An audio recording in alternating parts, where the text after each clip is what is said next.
في البداية صديقي المشاهد الجميل، ما تنساش تحط لايك للفيديو وتعمل اشتراك للقناة وتفعل الإشعارات، ويلا نبدأ. بيبدأ المسلسل مع العريس تشانغ والعروسة جين وهم عمالين يجروا من شخصين بيطاردوهم، لكن أثناء المطاردة دي بتعدي عربية فاكهة بالصدفة فبيخبط فيها الشخصين دول وبيقعوا على الأرض، فبيقدروا أبطالنا يفلتوا منهم. وبنشوف بعد كده قصة في الكنيسة واقف وبيلقي خطبة، لكن بيقتحم تشانغ وجين الكنيسة فجأة فبيتصدم جدا وبيكون مستغرب إن العريس والعروسة جايين لوحدهم كده، وبيدي تشانغ ورقة للقس عشان يقرأها. وبنعرف إن تشانغ كان الطالب المفضل عند القس لما كان أستاذ في كلية الطب، وبعد كده بيعلن القس زواجهم، فبيلبس تشانغ الدبلة لجين وبيقرب منها فبيسقف له كل الحاضرين، لكن القس بيبقى واقف محرج جدا وبيقول في نفسه عيب ياض انت وهي اللي انتوا بتعملوا ده مش هنا. وبنشوف بعد فترة من الزمن ان الحب والمشاعر اللي بينهم دي اتدشملت. فمن جانب تشانغ بيكون قاعد مع الدكتور وبيحكي له ان جين كسولة ومهملة وقاعدة زي قلتها في البيت من غير ما تعمل اي حاجة، وبيقول للدكتور على موقف من المواقف وهو متضايق وبيشتكي دايما بسبب انها مش بتحط الطبق اللي بياكل فيه الكلب قدامه وهو اللي كل يوم بيحطه الصبح. فقامت جين اطلقت سراح الكلب عشان تخلص منه، وبيقول ان دلوقتي بقى بيعمل حمام بصعوبة، فبيقول له الدكتور ده ممكن يكون بسبب الاجهاد والتوتر وبينصحه يروح لدكتور نفسي. وعلى الجانب الاخر بتكون جين عند نفس الدكتور عشان في بقعة صلع في شعرها، وبتكون معتقدة ان تشانغ حط لها ادوية موسعة للاوعية الدموية عشان يحصل لها تساقط في الشعر. وبنعرف من خلال كلامها ان تشانغ ساب كلية الطب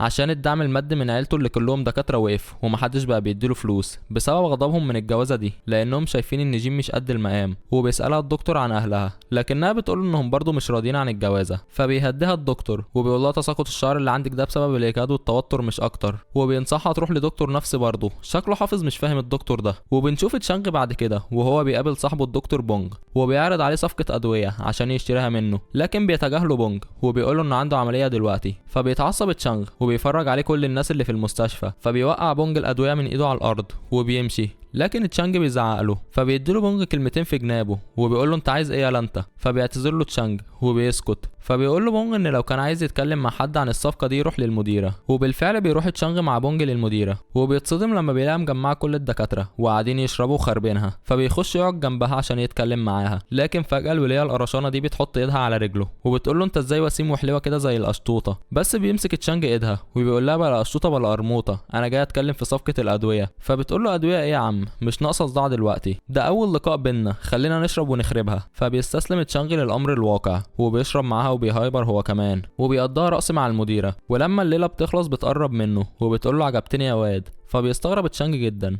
وفي الوقت ده بتكون جين في البيت وبتلاقي في الدرج طلب طلاق جاي لها من تشانغ، فبتزعل جدا، لكن بعدها بيرن تليفونها وبتكون امها اللي بتتصل، فبتعمل نفسها مبسوطه عشان ما تتكشفش من نبره صوتها، وبيدور بينهم كلام لكن مش بنعرف ايه هو. بس في الاخر بتقفل الام المكالمه من غير ما تسمع جين، فبتحس بألم مفاجئ في قلبها وبتقع على الارض وبتحاول توصل لصندوق الادويه بالعافيه، وفعلا بتقدر توصل له وبتطلع الدواء، لكن بتتردد تاخده ولا لا عشان تشانغ هو اللي جايبه لها وهي دلوقتي مش واثقه فيه. وفي الوقت ده بيكون تشانغ في الشارع والدنيا بتمطر عليه، وفجاه بيخبط فيه شخص فبيقع منه صندوق الادويه وبيتفتح وبتقع كل الادويه على الارض، فبيتعصب تشانغ وبيكسرهم وبيروح البيت وبيطلب من جين تجيب له فوطه لكنها مش بترد عليه. وفجاه بيشوف كل السمك اللي كان مربيه ميت فبيتعصب جامد وبيقول لها ما اكلتيش السمك ليه اهو مات بسبب اهمالك، فبتقول له انها كانت بتموت وهو ولا حاسس بيها، فبيقول لها انها ما عندهاش مرض في القلب ولا نيله، ده بس هو عقلها اللي تعبان وبتتخيل كده، فبتقصف هي جبهته وبتقول له والله واللي بيتعصب علشان موت السمك ده مش تعبان في دماغه. فبيتعصب تشانغ اكتر وبيروح وبيجيب الهدوم الغاليه بتاعتها وبيفضل يقطع فيها، فبتصرخ جين وبتقول له انا هوريك يا ابن المتضايقه، وبتروح تمسك سكينه وبتبوظ مشغل الموسيقى بتاعه، فبيصرخ هو كمان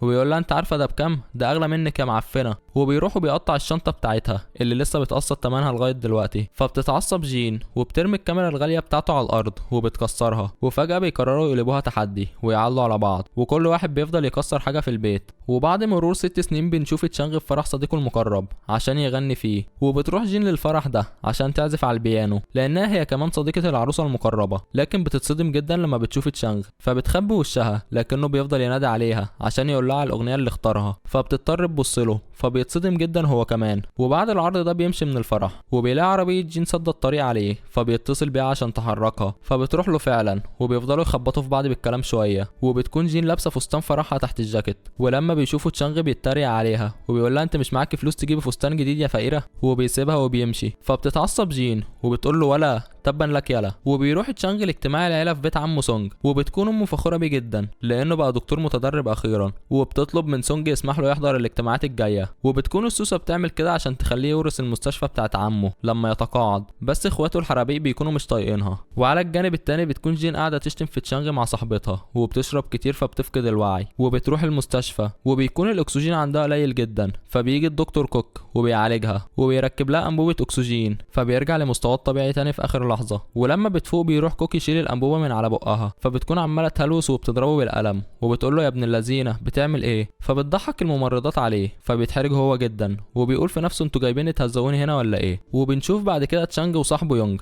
رايحين المستشفى عشان التدريب بتاعهم، وهناك بيشوفوا بنت جميله جدا، فبيقول تشانج لصاحبه انه هيجيب رقمها، وبيروح يمثل عليها ان موبايله ضاع وعايز يعمل مكالمه، فبتديله موبايلها وبيرن على موبايل يونج، وبيمثلوا هما الاتنين انهم دكاتره فعليين مش دكاتره متدربين. وبعد كده بيروحوا هما الاتنين ينضموا لباقي زمايلهم في الفرقه الرابعه، وبيقابلوا هناك صاحبهم القديم سانج ومراته ليه. لكن فجاه بتيجي البنت الجميله، فبيبقى شكل تشانج شبه الكتكوت المبلول من كتر الاحراج، وبيقول لها انه ضحك عليها عشان صاحبه معجب بيها، فبتضحك وبتاخد الموضوع بهزار، وبتقول له على اسمها كمان واللي بيكون ريم. وبيتم تكلفه الفرقه الرابعه بالتدريب في قسم الطوارئ، فبيتضايقوا لان رئيس القسم ده صارم جدا ومطلعين عليه في المستشفى لقب الشيطان. وبيجي الشخص ده واللي بيطلع كوك، ولما بيشوف تشانغ بيهزقه وبيقول له انت جاي تتدرب مش تشقب بنات يلا، وبيديهم خطبه طويله عريضه وبيقول لهم فيها على الجحيم اللي هيشوفوه تحت ايده. وبتكون جين نايمه على سرير جنبهم في اوضه الطوارئ وسامعه كل اللي بيتقال، وبينادي كوك على اسماء المتدربين واحد واحد، وبيذكر اسم جين لكنها مش بتكون واقفه قدامه، فبيقول كوك متاخره في اول يوم تدريب، البت دي مش هتعتب المستشفى تاني. فبتقوم جين بسرعه وبتخلع الكانولا اللي في ايدها وبتلم شنطتها وحاجاتها وبتطلع قدامهم، فبيتصدم كوك جدا لانها ضربته بالقلم لو تفتكروا. لكن الصدمه الاكبر لما بتبص على زمايلها وبتشوف تشانغ، وبيفضلوا متنحين لبعض شويه وهم مش مصدقين كميه الصدف دي. وبنشوف بعد كده جين وهي بتاخد دش عشان تفوق كده وتفوق، وبتكون مش جايبه معاها هدوم، فبتطلب من ريم تسلفها حاجه تلبسها، وبتلبس البلطو بتاعها وبتيجي ليه وبتقول لها ان كوك عايز يتكلم معاها في مكتبه. فبتروح جين وبيحكي لها كوك على اللي حصل من ساعه ما جت المستشفى وهي فاقده الوعي، وبيقول لها انها ضربته بالقلم، فبتتاسف له جين وبيسالها عايزه تبقى دكتوره ليه. لكن بيجي الدكتور مين وبيقاطعهم، وبيسال كوك عن حاله حد من المرضى، فبيطلب كوك من جين تجاوب، فبتقول فعلا على المرض اللي عند المريضه والتحاليل المناسبه ليها. فبيكرر كوك سؤاله وبيقول لها عايزه تبقى دكتوره ليه، لكنها مش بتقدر ترد، فبيتعصب منها وبيقول لها انها فاشله ومش هتعرف تمسك حقنه وتسحب الدم حتى، وبيقول لها انه مش عايزها معاه وبيطلب منها تستقيل. وبيكون في اللحظه دي تشانج واقف ورا الباب وسامعهم، فبيفتح جزء من الباب عشان يشوف ايه اللي بيحصل، وبيشوف جين وهي راكعه على رجليها وبتتوسل لكوك عشان يسامحها المره دي لانها تعبت جدا عشان تتقبل كمتدربه في المستشفى، لكنه برضه بيرفض وبيقول لها امشي من هنا احسن لك. فبيتضايق تشانج عشانها وبيقفل الباب، لكن بتبكي جين وبتقول له انت بترفضني عشان انا متخرجه من جامعه مغموره وسن كبير، فمش بيعرف يرد عليها كوك، وبتقول له انها قضت سنين من عمرها بتدرس عشان توصل للمكان ده، فمهما حصل مش هتستقيل. فبيوافق كوك وبيقول لها قومي، وبيعرفها ان لو عملت غلطه تانية هيطردها من المستشفى، فبتفرح جين جدا. وبنشوف المتدربين الباقيين واقفين مع الممرضات واللي بيحكوا لهم على كل اللي عملته جين مع كوك في اليومين اللي فاتوا، بس بتيجي جين على طول فبيبطلوا كلام، وبياخدها تشانج بعد كده وبيقول لها انت بتعملي ايه هنا؟ فبتقول له انا دكتوره. انت اللي بتعمل ايه هنا؟ فبيقول لها دكتوره انت مش بتعرفي تمسكي سكينه، هتمسكي مشرط وتعملي عمليات؟ وبيقعد يتنمر ويتريق عليها كالعاده على اساس ان هو الجامد اللي مفيش منه اتنين يعني، وهو دخل الكليه بسبب اهله لان كلهم دكاتره اصلا، لكنها مش بترد عليه وبتقول له اكتم يصفر. وفجاه بيجي انذار طوارئ على موبايلاتهم، فبيروحوا له بسرعه هم وباقي زمايلهم عشان في مريض جه، وبيكون معاهم طبعا دكتور وممرضين كتير، وبيطلب الدكتور من حد يسحب دم من المريض، فبتقول جين انا هعملها. وفي اللحظه دي بيوصل كوك بنفسه وبيشوف المريض، فبتتوتر جين لكن بتقدر تسحب الدم بنجاح، فبيطلب كوك من تشانغ ياخد عينه الدم ويفحصها. وبنشوف بعدها تشانغ واقف في الطرقه، وفجاه بيلمح امه جايه ومن الناحيه التانيه جين جايه برضه، فبيجري بسرعه ياخد جين وبيستخبوا في اوضه عشان امه ما تشوفهاش، وبتتصل بيه امه، لكن تشانغ بيقول لها انه مشغول دلوقتي ومش هيقدر يقابلها، وبيقفل المكالمه. فبتقول له جين انت مجنون، انا مال امك تشوفني ولا لا؟ فبيقول لها تشانغ لو شافتك هنا في مكان شغل هتتعصب وهتروح تكلم المدير عشان يطردك، فما تعمليش مشاكل احسن لك. لكن بتتعصب جين وبترسعه بالكيس ده في وشه، الله يقرفك يا شيخه، وبتقول له احنا غرباء دلوقتي يعني ماليش علاقه بيك اصلا، فوق يالا. فبيتعصب تشانغ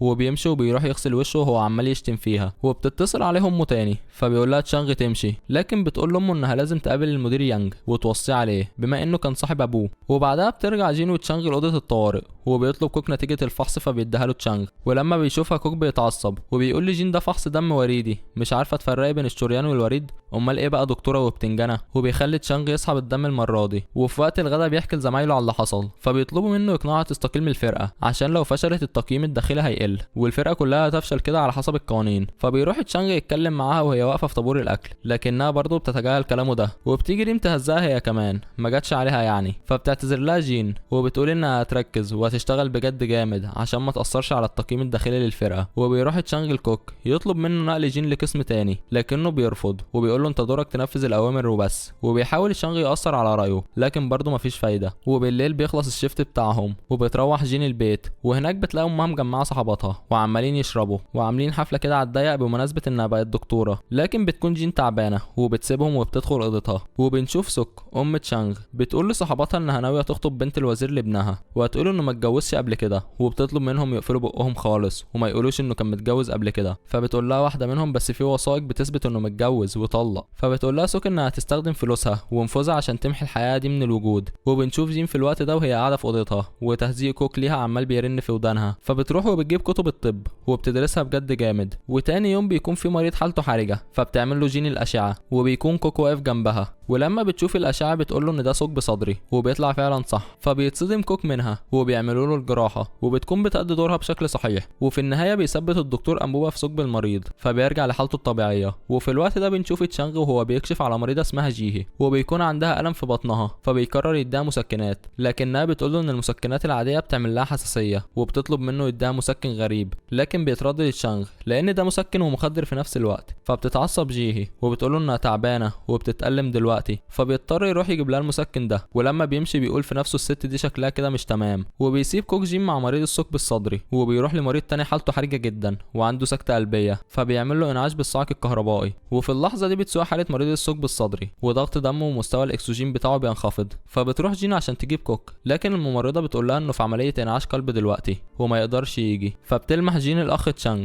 وبتروح وبتقول له اللي حصل، وبتكون جي سامعه الكلام ده وبيروحوا هما الاتنين مع بعض. وبيعرف تشانغ ان المريض عنده انتفاخ في الجلد ولازم يشقوا صدره ويخرجوا الدم. فبتتوتر جين وبتقول مين اللي هيعمل كده دلوقتي، فبيقول تشانغ انه هيعملها. وبتروح الممرضه تجيب المخدر لكن فجاه بتدخل جيهي وبتفحص المريض فبيقول لها تشانغ بتعملي ايه هنا، فبتقول له هات مشرط 10 بسرعه. فبتستغرب جين وبتقول لها انت دكتوره، فبتقول لهم المشرط بسرعه لكن محدش بيتحرك. فبتروح هي وبتجيبه بس بيمنعها تشانغ وبيقول لها انت مش دكتوره. فبتقول له انت يعني اللي دكتور عشان تكتب لمريض عنده الم في معدته مسكن فيه مخدر يا فاشل. فبتقول لها جين لازم يتخدر الاول. فبتقول لهم شيء مش هينفع نستنى وبتفتح صدره بالمشرط وبتخرج الدم وبيرجع ضغط دمه ومستوى الاكسجين لوضعه الطبيعي فعلا. فبيتصدموا جين وتشانغ جدا. وفي اللحظه دي بيجي كوك ولما بيشوف الحاله مستقره بيبص على اللي انقذه وبيتصدم جدا لما بيلاقيها جيهي واللي بتقوله ليك وحشه والله يا عم. وبيقعدوا يتكلموا مع بعض وبنعرف ان جيهي جراحه محترفه اصلا بس كانت جايه المستشفى تمثل انها مريضه بتوصيه من المدير عشان تختبر كفاءه قسم الطوارئ. لكن طبعا اللي حصل ده خرب التمثيليه بتاعتها وبتقول انها هتشتغل في قسم الطوارئ من بكره. فبيتحرك كوك وبعدها بنشوف اتنين جايين لقسم الطوارئ،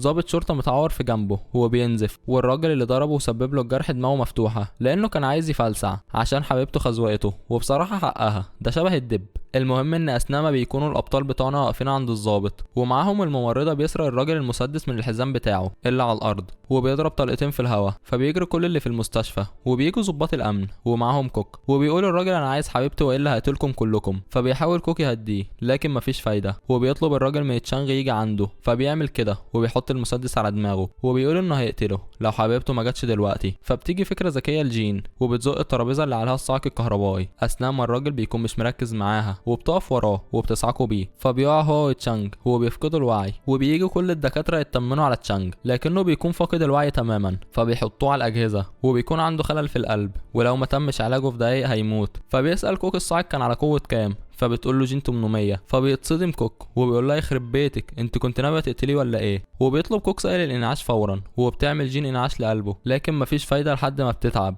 فبيبدل معاها الدكتور وهي بتمسك كيس السائل، لكن جين بتشغل دماغها وبتقرر تعمل حركة جريئة، وهي انها بتشيل كيس السائل وبتعمل تنفس صناعي لتشانج في بقه، وبالفعل بيجيب نتيجة معاه وبترجع ضربات قلبه وسط صدمة من الكل. لكن بتيجي الممرضة تطلب من كوك يروح لضابط مصاب بطلقة في رجله، وبتكون هناك جي هي كمان، وبيسأل مدير قسم الطوارئ على المسؤول عن قسم الجراحة وهو البروفيسور هان، واللي بيجي بالفعل. فبتوبخه المدير على تأخيره، وبيقول البروفيسور هان الرصاصة مش في رجل الضابط، لكن بيقاطعه كوك وبيقول له ممكن الرصاصة تكون اتحركت في مجرى الدم، ولازم يكشفوا عليها بالموجات فوق الصوتية عشان ما يتسببش بخطر على الضابط. لكن بيقول له البروفيسور هان انا اللي بدي الاوامر هنا. فبتقصف جي جبهته وبتقول له لو مش هتعرف سيبني اعملها انا. فبيتعصب وبيقرر يفحص الضابط بجهاز الموجات فوق الصوتية، وبالفعل بيلاقي الرصاصة اتنقلت عبر مجرى الدم ووصلت للقلب. فبيقرر البروفيسور هاني يعمل له جراحة ويطلعها، وبيقول له كوك عشان كده سموك الشيطان. وبنشوف جين قاعدة وعمالة تضرب نفسها وتقول غبية غبية. فبيشوفها كوك وبيقول لها بتعملي ايه؟ فبتقول له مفيش. فبيسألها وبيقول لها انت في علاقة بينك وبين تشانغ ولا لا؟ لانه جه طلب منا اوديكي قسم تاني وانت على الجانب الاخر انقذت حياته. لكن ما بتردش عليه جين، وبتيجي الممرضة وبتقول لهم ان تشانغ فاق بالفعل. فبيروحوا كلهم عنده وبيحكي له كوك اللي حصل وان جين انقذته. فبيبص لها تشانغ وهو مستغرب جدا، وبعد كده بياخد جين في اوضه وبيفضل يهزقها ويقول لها انت كنت عايزه تقتليني؟ فبتقول انا ما كنتش مستنيه منك كلمه شكر لانك عيل ديني وما تعرفش ربايه، بس تقولي اني كنت عايزه اقتلك كده انت زودتها قوي. وبتقول له اكتم يالا. وبيقعدوا يشدوا مع بعض بالكلام شويه لحد ما بيجي سانج ومراته. فبيمشي تشانج وبيروح يقابل صاحبه يونج، واللي بيقول له شكل جين بتحبك. فبيتعصب تشانج وبيقول له ما تهرتلش بالكلام يا عم. فبيقول له ده استجمعت شجاعتها من وسط الكل وانقذتك اثناء ما كنت فاقد الوعي،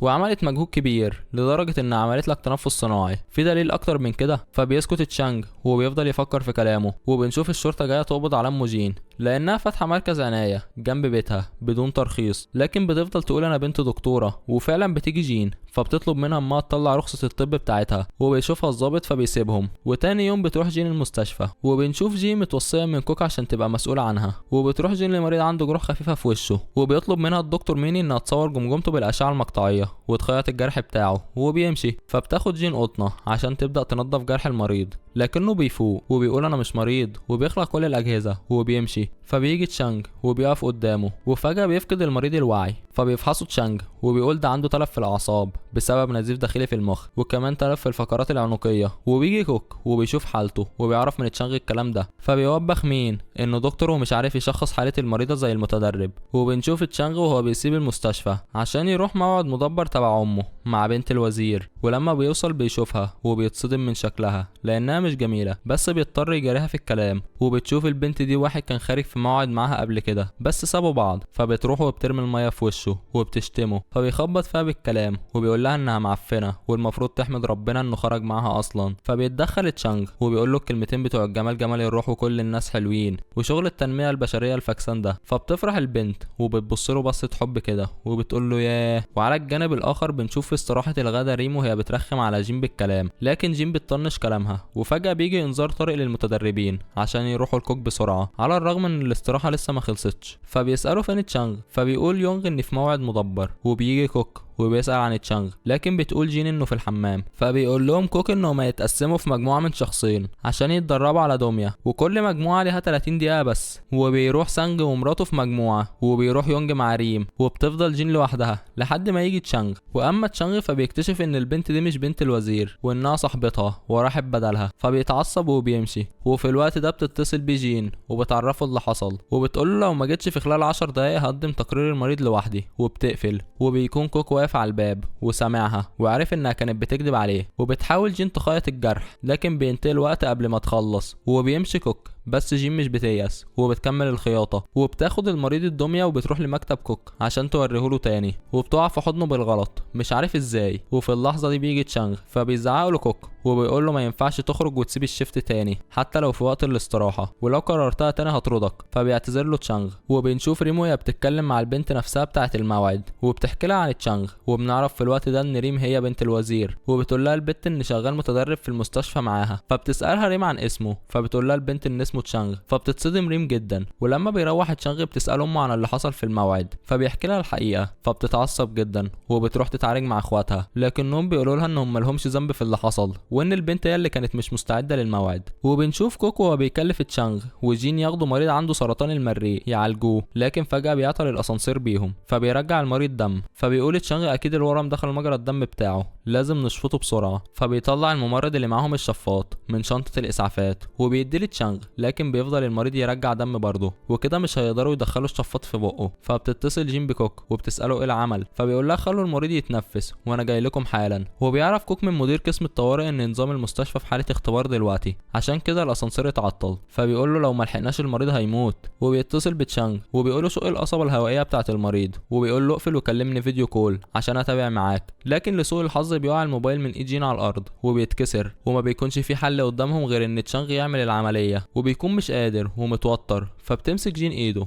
وبتشجعه، بس للاسف برضه ما بيقدرش. فبتقوله ان هي اللي هتعمل العملية، فبيسألها هتعمليها ازاي وهي عمرها ما عملت جراحة قبل كده. فبتقوله انها قرأت في كتاب عن كيفية شق القصبة الهوائية، وبالفعل بتاخد منه المشرط وبتستجمع قوتها وبتقدر تفتح فتحة في القصبة الهوائية. وبعدها بيحط تشانغ كيس اكسجين في بقه، فبيرتفع معدل الاكسجين عند المريض وحالته بتستقر اخيرا. وفي اللحظة دي بيوصل كوك وبيشوف المريض وهو سليم، لكن بدل ما يشكرهم بيلطش تشانغ بالقلم وبيقول له قفلت موبايلك ليه. وقبل جيم ما ترد عليه وتقول له اللي حصل بيسكتها تشانغ وبيقول له انا اسف. فبيطلب منهم كوك ياخدوا المريض لأوضة العمليات، وبنشوف المتدربين الباقيين وبيكونوا عرفوا اللي حصل من الممرضة وعمالين يتكلموا على تشانغ وقد ايه هو جامد وايده مقدسة، على اساس ان هو اللي عمل العملية يعني وشق القصبة الهوائية للمريض. واول ما بيجي تشانغ وجين وبيسمعوهم فبيكون تشانغ عايز يعرفهم الحقيقة، بس بتسكته جين. فبيروح وبيتكلم معاها وبيسألها ليه عملت كده، فبتقوله لانه هو اللي شخص حالة المريض وعرف هو محتاج ايه، وكمان كان معاها وهي بتعمل العملية وده خلاها تاخد ثقة، فبالتالي هو اللي يعتبر انقذ حياة المريض. فبيتحرج تشانغ ومش بيعرف يرد عليها. واثناء ما جين بتكون في طريقها عشان تروح بيقابلها كوك وبيقول لها انا عرفت من الممرض انك انت اللي فتحت القصبة الهوائية للمريض مش تشانغ، عاش يا بنتي عملت اداء طرش. فبتفرح جين جدا وبتمشي تكلم نفسها من السعادة. وبنشوف تشانغ رايح لشقته الجديدة وبيكون واقف جنبه بنت جميلة لابسه كده مش لابسه، وبتقول له ايه الصدفة دي تشانغ. فبيتصدم جدا لما بيعرف انها ريم وبيسالها هي لابسه كده ليه. فبتقول له انها الصبح دكتوره وبالليل بتفك على نفسها في الديسكو. فبيبص لها كده وبيقول هي دي بقى بوسي ملاك الرحمه. وبعد كده بتروح معاه لشقته تتفرج عليها بما انهم ساكنين في نفس العماره، وبتقعد ترغي معاه وهم بيشربوا وبتساله عمل ايه في الموعد المدبر. فبيقول لها انه متضايق من البنت جدا لانها ضحكت عليه وبعتت له صاحبتها بدلها، وبتكون ريم هي اللي عملت كده لو فاكر يا صديقي يعني. فبتقول له انها ممكن تكون كانت بتختبره، وصاحبتها ساعتها هتقول لها هو شخص كويس ولا لا. لكن تشانغ مش بيقتنع بالكلام ده وبيقول انها بتلعب بيه. وفجاه بيخبط الباب فبيروح وبيفتح وبيلاقيها همه وبتدخل الشقه. واول ما بتشوف ريم بشكلها ده وبتشم ريحه القرف اللي كانوا بيشربوه بتعتقد ان ريم في استكه وتشانغ جابها يقضي معاها ليله وكده، فبتطردها من الشقه. لكن بيقول لها تشانغ ان دي زميلته في التدريب واسمها ريم. فبينزل الكلام على ام صاعقه وبتقول له اسمها ايه، وبتفتح الشات عشان تعرف اسم بنت الوزير وبيكون ريم. فبيقول لها تشانغ مستحيل تكون هي، فبتوري له صورها وبيتصدم جدا لما بتطلع هي ريم فعلا. فبتقول امه يا لهوي طفشت بنت الوزير، وبتتضايق جدا. وتاني يوم بتروح تقابل اخواتها وبيسالها سونج عن جوزها تايسوك، لكنها بتقول له انها مش مهتمه بيه، هي بس متجوزاه بالاسم كده عشان لو طلقته هياخد نص ثروتها. فبيقول لها ان جوزها في منصب كبير في مستشفى ووسو، وبيقول لها ان ده هيكون في مصلحه تشانغ مستقبلا عشان دي المستشفى اللي هو متدرب فيها. فبيتغير راي ام تشانغ 180 درجه. وبنشوف في الوقت ده جين وهي رايحه تقابل شخص ما عايش لوحده وبتديله هديه عيد ميلاده اللي عدى بقاله شهر، وبتعرفه انها بقت متدربه في المستشفى اخيرا وبتشكره على مساعدته ليها. فبيفرح لها الشخص ده وبتقول له جين انها مش هينفع تزوره الفتره الجايه، فبيقدر انها مشغوله ودلوقتي بتبدا حياتها ومش بيزعل منها وبيبان انه بيعزها جدا. وفي الوقت ده بيكون تشانغ في المستشفى. بتيجي ريم تتكلم معاه لكنه بيتعصب عليها وبيقول لها انه عارف انها بنت الوزير، وبيسالها وبيقول لها انت بتستمتع بالضحك على الرجاله وتغفلهم. فبتحاول تفهمه لكنه بيرد على التليفون ويتجاهلها. فبتمشي وهي متضايقه وبتكون امه هي اللي بتتصل بيه عشان تعرفه انها رايحه لابوه وبتعرض عليه شغلانه نائب المدير في المستشفى، وبتقول له ان ده هيفيده هو مستقبلا لما ابوه يتقاعد. لكن تشانغ بيكون مش حابب كده، بس برضه امه بتعمل اللي في دماغها وبتروح تقابل ابوه، واللي بيطلع نفس الشخص اللي قابلته جين من شويه، واللي هو كان حماها قبل ما تتطلق من تشانغ. لكن بيكون واضح انه بيكره مراته جدا ومش بيرضى يبص في وشها وبيفضل يتجاهلها. فبتاخد مراته الصندوق اللي فيه السمك بتاعه وبترميهم في البحر، فبيتعصب عليها وبيقول لها انت ازاي بتدمري النظام البيئي كده. فبتقعد هي تعيط وتصيح عشان تستعطفه، لكنه ولا هو هنا وبيسيبها وبيمشي. بس بعد كده بنشوفها بتمسكه وبتربطه في عربيتها زي المساجين، وبتقعد تقول له انه لازم يوافق على المنصب بتاع نائب المدير عشان خاطر ابنه، لكنه بيتجاهل كلامها وبيتكلم عن منحة مالية فشلت لتمويل النظام البيئي المهتم بيه، وبيقول لها ما تبرعتيش بالفلوس لينا ليه. فبتتعصب مراته وبتقول له انا بكلمك عن ابننا وانت تقول لي نظام بيئي؟ غور يا راجل يا شايب يا عايب، وبتزقه من العربيه. اما ريم بتكون قاعده ما بتعملش حاجه، وبيجي تشانغ وبيقعد في نفس الاوضه، فبتساله وبتقول له انت لسه زعلان مني، لكنه مش بيرد عليها. فبتعتذر له على كدبها عليه، بس هي كانت بتعمل كده عشان لما عرفت انه معاها في المستشفى ما حبتش حد يعرفها ويعرف انها بنت الوزير عشان يتعاملوا معاها كطبيبه متدربه زميله ليهم، وبتديله تذكره حفله موسيقيه لانها عارفه انه بيحب الموسيقى كاعتذار يعني. وبعدها بنشوف كوك بيقول لتشانغ انا عرفت انك مش انت اللي شقيت القصبه الهوائيه للمريض، وبيطلب منه ما يكدبش عليه تاني. فبيخرج تشانغ من مكتبه وهو متعصب وبيقول له جين انت بتعمله قدام الناس انك مهتمه بيا، وفي ظهري بتقول لكوك اني ما عملتش العمليه، وبيتهمها انها بتعمل كده عشان توقع كوك في حبها. فبتحط هي عليه في افكاره وبتقول له عقده النقص اللي عندك دي ما تطلعهاش علينا. سالت نفسك قبل كده احنا اتطلقنا ليه؟ عشان خنتني مع واحده تانية،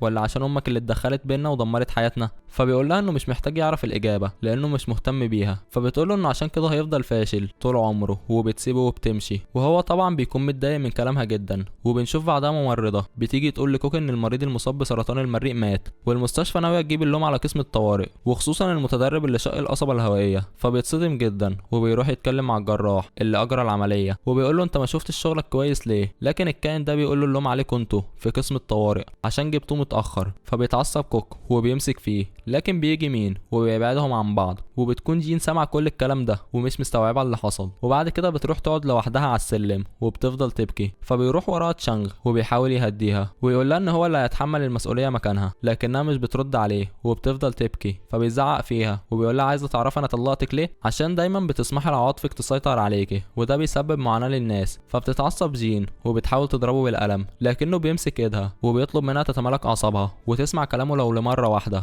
وبنشوف في الوقت ده عربيه اسعاف في طريقها للمستشفى، وبيقول الممرض ان المريضه ست فاقده الوعي بسبب تناول جرعه مهدئات عاليه بعد خناقه مع جوزها. والمفاجاه انها بتطلع سونج سوك ام تشانغ، وبيستعد الكل في المستشفى لاستقبال المريضه لانهم عرفوا انها شخصيه مهمه وبتيجي بالفعل. وبيعرفوا من الممرض اللي حصل لها وانها تحت تاثير المخدر وكمان وقعت على راسها. فبتطلب الممرضه من ريم تروح تجيب دكتور عظام بسرعه. فبتسمع الكلام وبتقابل تشانغ وبتقول له على المريضه المهمه، وبيروحوا يدوروا سوا على دكتور. لكن بيكونوا كل الدكاتره في اجتماع طارئ، واثناء ما بيكونوا المتدربين بينقلوا ام تشانغ بتفوق وبتفتح عينها وبتتصدم لما بتشوف جين، وبتفضل تبرق لها وبتحاول تمسكها. وبتكون جين مصدومه هي كمان، وبتطلب الممرضه من جين تكشف عليها، لكنها بتكون متوتره ومش على بعضها. فبتقول الممرضه لسانج هيوك يروح الاجتماع ويجيب الجراحه جيهي. وبنشوف في الاجتماع كوك وهو بيوضح ان المريض تم اجراء عمليه القصبه الهوائيه ليه في الاسانسير وهو متعطل، وده ساهم في استقرار حالته لانهم لو كانوا استنوا لما الاسانسير يرجع يشتغل كان مات قبل ما يوصل اوضه العمليات، وبالتالي وفاته مش بسببهم. لكن بيقول له هان ان الجراح بيقول انه مات بسبب توسيع الاوعيه الدمويه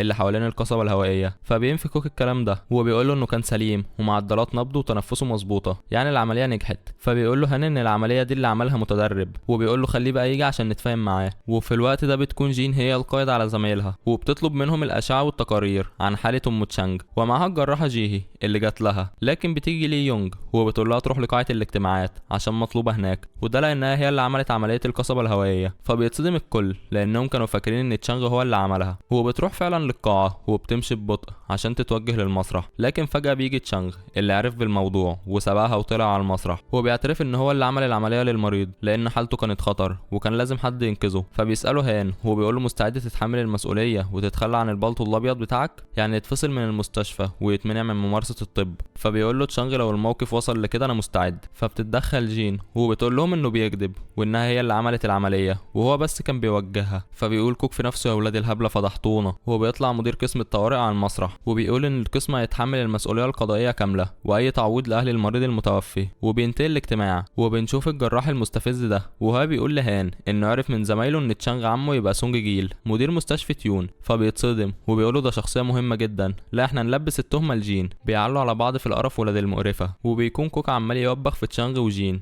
وبيقول لهم خليتوا شكل عرة منكم لله. وبيخبط دماغهم في بعض وبيأمرهم ما يعملوش اي حاجة تاني من غير ما يرجعوا له. وبتقول جين لتشانغ انت عايز تتحمل المسؤولية وتتفصل ولا ايه؟ فبيقول لها ان مفيش حد هيتفصل لانهم ما غلطوش وعملوا الصح. وفجأة بتيجي ريم وبتقول لتشانغ امك في اوضة الطوارئ. فبيروح لها بسرعة لكن مش بيلاقيها وبتقول له الممرضة انها راحت لأوضة الشخصيات المهمة. فبيروح لها على هناك وبيتصدم كوك لما بيشوفه وبيعرف ان المريضة المهمة دي تبقى امه. وبالليل قبل ما تمشي جين بتروح لأوضة ام تشانغ عشان تطمن عليها وبيشوفها تشانغ من ورا الباب وبيتصدم جدا لما بيلاقيها قلقانة على امه. وبتخرج جين فبيحاول هو يستخبى لكنها بتشوفه فبتقول له ما تفهمش غلط انا كنت جاي اطمن عليها مش اكتر. فبيقول لها فاهم انا ما قلتش حاجة والله. فبتسيبه هي وبتمشي وبتروح جين البيت وبتشوف اوضتها كلها متكركبة. فبتنادى على امها وبتسألها مين اللي عمل كده. فبتقول لها ما اعرفش وبتقترح تتصل بالشرطة. لكن فجأة بتلاقي جين ان كل حاجة مكانها ما عدا حاجة واحدة بس مسروقة وهي دبلة جوازها. فبتقول مفيش غيرها جينا ودي تبقى اخت جين. فبتتصدم امها وبتقول لها عرفت منين. فبتقول لها ان جينا قبل ما تسيب البيت من سنتين وتختفي كانت دايما بتلح عليها انها تبيع الدبلة عشان تسلفها فلوس. واللي بيأكد ده ان الباسورد بتاع البيت ما اتغيرش عشان كده دخلت من الباب وما كسرتش اي حاجة. فبتفضل الام تبكي وبنشوف مدير قسم الطوارئ وهو بيقول لكوك ان ادارة المستشفى قررت تخفض ميزانية قسمهم بسبب شكاوى اهل المريض المتوفي. فبيتضايق جدا وبتسمع جين الممرضات بيتكلموا في الموضوع ده وهم زعلانين عشان ممكن يطردوا بما ان الميزانية قلت وبيلقوا اللوم عليها لانها اللي عملت العملية. فبتحس بالذنب وبتروح تقول لكوك انها عايزة تستقيل. فبيرفض قرارها وبيقول المدير هو اللي بيقرر مش انا وبيأمرها تروح تعتني بام تشانغ بما انها ما زالت متدربة لسه. فبتروح جين ليها وبتجيب لها الاكل لكن بتتعصب ام تشانغ وبترمي الصينية من ايدها. فبيسمع تشانغ الصوت وبيجي يهد امه. فبتسأله البت المعفنة دي بتعمل ايه في المستشفى. فبتقول لها جين انا دكتورة متدربة زي ابنك بالظبط. فبتتصدم وبتفقد الوعي تاني. فبتسيبهم جين لوحدهم ولما بتفوق ام تشانغ بتقول لابنها انها هتكلم مدير المستشفى عشان ينقل جين لمكان تاني عشان ما تبقاش معاه. لكنه بيتعصب وبيقولها هتقولي له ايه انقل المتدربة دي عشان اتطلقت من ابني وانا مش طايقاها. فبتقتنع بكلامه وبتهدى بس بتقول له انها عايزه ريم على الاقل تبقى هي المسؤولة عنها بدل جين وبتقعد تهلفط وتشتم فيها. وبيجي اتصال لجين من رقم مجهول وبتطلع اختها جينا وبتقول لها انها سرقت الخاتم بتاعها وباعته عشان تجيب جيتار. فبتطلب منها جين ترجع البيت لكنها بترفض وبتقفل في وشها. وبتروح بعد كده لام تشانغ عشان تديها الحقنه لكنها بتصوت وبتنادى على الممرضات يلحقوها. فبتحاول جين تمسكها وتديها الحقنه لكنها بتقول لها ابعد عني وبتوقع الحقنه من ايدها وبتضربها بالقلم. وفي اللحظه دي بيكون كوك وصل وتشانغ وشاف اللي حصل. فبتقف جين متسمره في مكانها من الصدمه وبيجي كوك وبيسال ايه اللي حصل. فبتقول له ام تشانغ انها مش عايزه البنت الغبيه دي معاها. فبيأمر جين تخرج وبتسمع هي الكلام وبتكون متضايقه جدا وبيمشي تشانغ هو كمان. وبتقول ام تشانغ لكوك انها عايزه ريم تبقى هي المسؤوله عنها. فبيقول لها كوك انه ما ينفعش يغير المتدربين مكان بعض زي ما المريض عايز. فبتقول له البومه دي انها هتنفذ اللي في دماغها برضه. وبتتصل بسونغ جيل وبتطلب منه يخلي يانغ مدير المستشفى دي وينفذ لها طلباتها. فبيتضايق كوك منها وبتيجي فعلا ريم عندها بسرعه بناء على طلب المدير يانغ. وبيروح تشانغ وبيعتذر لجين لكنها مش بتقبل الاعتذار وبتكون متضايقه جدا لانها اول مره تتضرب بالقلم بالشكل المهين ده. وبالليل بيكون كوك قاعد في مطعم وبياكل وفجاه بيشوف جين موجوده وبتشرب كتير لحد ما بتفقد الوعي. لكن لحسن الحظ بيجي سواق وبياخدها يركبها التاكسي وبيوصلها للبيت تحت انظار كوك يعني غالبا هو اللي طلب لها السواق ده. وتاني يوم بتروح جين المستشفى وبتقرر تقدم استقالتها لكوك لكن قبل ما يرد عليها بيقاطعهم تشانغ وبيقول لكوك ان مين عايزه ضروري عشان يفحص مريض حالته خطر. فبيقول لجين هتكلم بعدين معاكي وبيمشي. وفي الوقت ده بنشوف جي وهي بتعالج واحده مجروحه في ايديها وبيكون اسمها قيمه وبيكون جوزها معاها. وبيسأل جي التكلفه كام لكنها بتقول له ان طالما اتصابت في المصنع يبقى هتتعالج على التأمين. وبتربط دراع قيمه بالشاش وبتمشي لكن فجاه بتقع قيمه على الارض ومعدتها بتتألم جدا. فبتشوفها جين وبتسأل جوزها مالها. فبيقول لها انها لسه متعالجه دلوقتي ومعدتها وجعتها فجاه. فبتطلب جين تفحصها لكن بترفض قيمه وجوزها عشان مش معاهم فلوس للاسف والتأمين مش هيتكفل بعلاج معدتها. لكن بتصمم جين تفحصها وبتاخدها اوضه فاضيه وبتعرف انها عندها اعراض التهاب المراره ولازم تعمل اشعه صوتيه عشان يعرفوا لكنهم بيرفضوا برضه بسبب الفلوس. فبتقول لهم جين ما تشيلوش هم وبتروح تعمل حاجه مجنونه جدا وبتسرق بتسرق جهاز الاشعه من غير ما حد يشوفها، وبتلبس كمامه عشان تداري وشها، وبتروح بيها للاوضه اللي فيها قيمه وبتفحصها بالاشعه، وبتلاقي عندها حصوه للاسف، فبتروح بسرعه تقول لكوك، فبيجي يبص على الاشعه وبيكتشف كمان ان كان في حصوه في الكبد كانت مخفيه، وبيأمر جين تجهز اوضه العمليات بسرعه، لكنها بتسكت ومش بتتكلم، فبيزعق لها وبيقول لها تتحرك، فبيقول له جوز قيمه انهم معهمش فلوس للعمليه، وبيتوسل له عشان يساعدهم، فبيتعصب كوك على جين وبيقول لها انت بتتصرفي من دماغك برضه يا بومه، بس في الاخر بيقرر يعمل العمليه لقيمه، وبينقلوها لاوضه العمليات، وبنشوفه بيطلب من جي تبذل جهدها في العمليه، وده لانها الجراحه، فبتقول له تكلفه العمليه انت هتدفعها، فبيسكت كاشاره للتاكيد يعني، فبتبتسم جيهي وبتقول له عشان كده انت لسه سنجل لحد دلوقتي. وبعد كده بنشوف جين في مكتب كوك، فبيقول لها سرقت جهاز الاشعه الصوتيه وضايقت مريضه مهمه وعامله بلاوي في المستشفى، اعمل فيك ايه يا شيخه، بس مع ذلك مش هقبل الاستقاله دي، وبيقطعها قدام عينها، فبتبكي جين وبتقول له انه لما سالها ليه عايزه تبقى دكتوره ما كانتش عندها الشجاعه تجاوب لان نيتها كانت غلط، وبتقول له انها بقت دكتوره عشان تحس بالقيمه قدام الناس والناس يحترموها، لانها دايما كانت بتشوف الكل بيحترم الدكاتره، فكانت عايزه تجرب الاحساس ده. فبيقول لها كوك وانت فاكره ان الدكتور لازم تبقى نيته جعل العالم افضل والجو ده في العالم المثالي يا ماما، مش هنا. الدكتور هو الشخص اللي بيبذل اقصى جهد عنده عشان ينقذ المريض بغض النظر عن ايه نيه شخصيته ليه، وبيطلب منها تبطل عياط وتروح تعمل كده وتقضي دورها، فبتفرح جدا وبتقول له حاضر. وبنشوف اتصال بيجي لكوك لكنه مش بيكون موجود، فبترد جيني اللي كانت في مكتبه بالصدفه، وبتعرف ان ام تشانغ حالتها ساءت، فبتتصل بتشانغ تعرفه على طول، وبتروح عندها وبيجي معاها كوك، وبتكون نبضات قلب ام تشانغ منخفضه جدا وده مؤشر لمرض في القلب، فبيطلب كوك استدعاء هان وبيعمل لها انعاش بالصعق الكهربائي، ولحسن الحظ بترجع نبضات قلبها لمعدل كويس. ولما بيجي هان وبيشوفها بيقول ان لولا جهاز تخطيط القلب اللي تركب لها كانت ماتت دلوقتي، وبيسأل مين اللي ركبه، والصدمه انها بتطلع جين، فبينبهر هان منها وبيتصدم تشانغ، وبعدها بيسأل كوك جين ليه ركبت جهاز تخطيط القلب لام تشانغ، فبتقول له انها شكت في وجود توقف للقلب والشريان، فبيحييها كوك على تصرفها السليم ده، وبيقول لتشانغ المفروض تعزمها على العشاء، ده انقذت امك اهي، لكنه بيكون مستغرب عشان مرض توقف القلب والشريان مش بيجي غير لشخص مريض بالقلب، فبيسألها كنت متأكدة منين انها مريضة بالقلب والسجل بتاعها مش مذكور فيه كده، فبتتحرج جين وما بتعرفش ترد.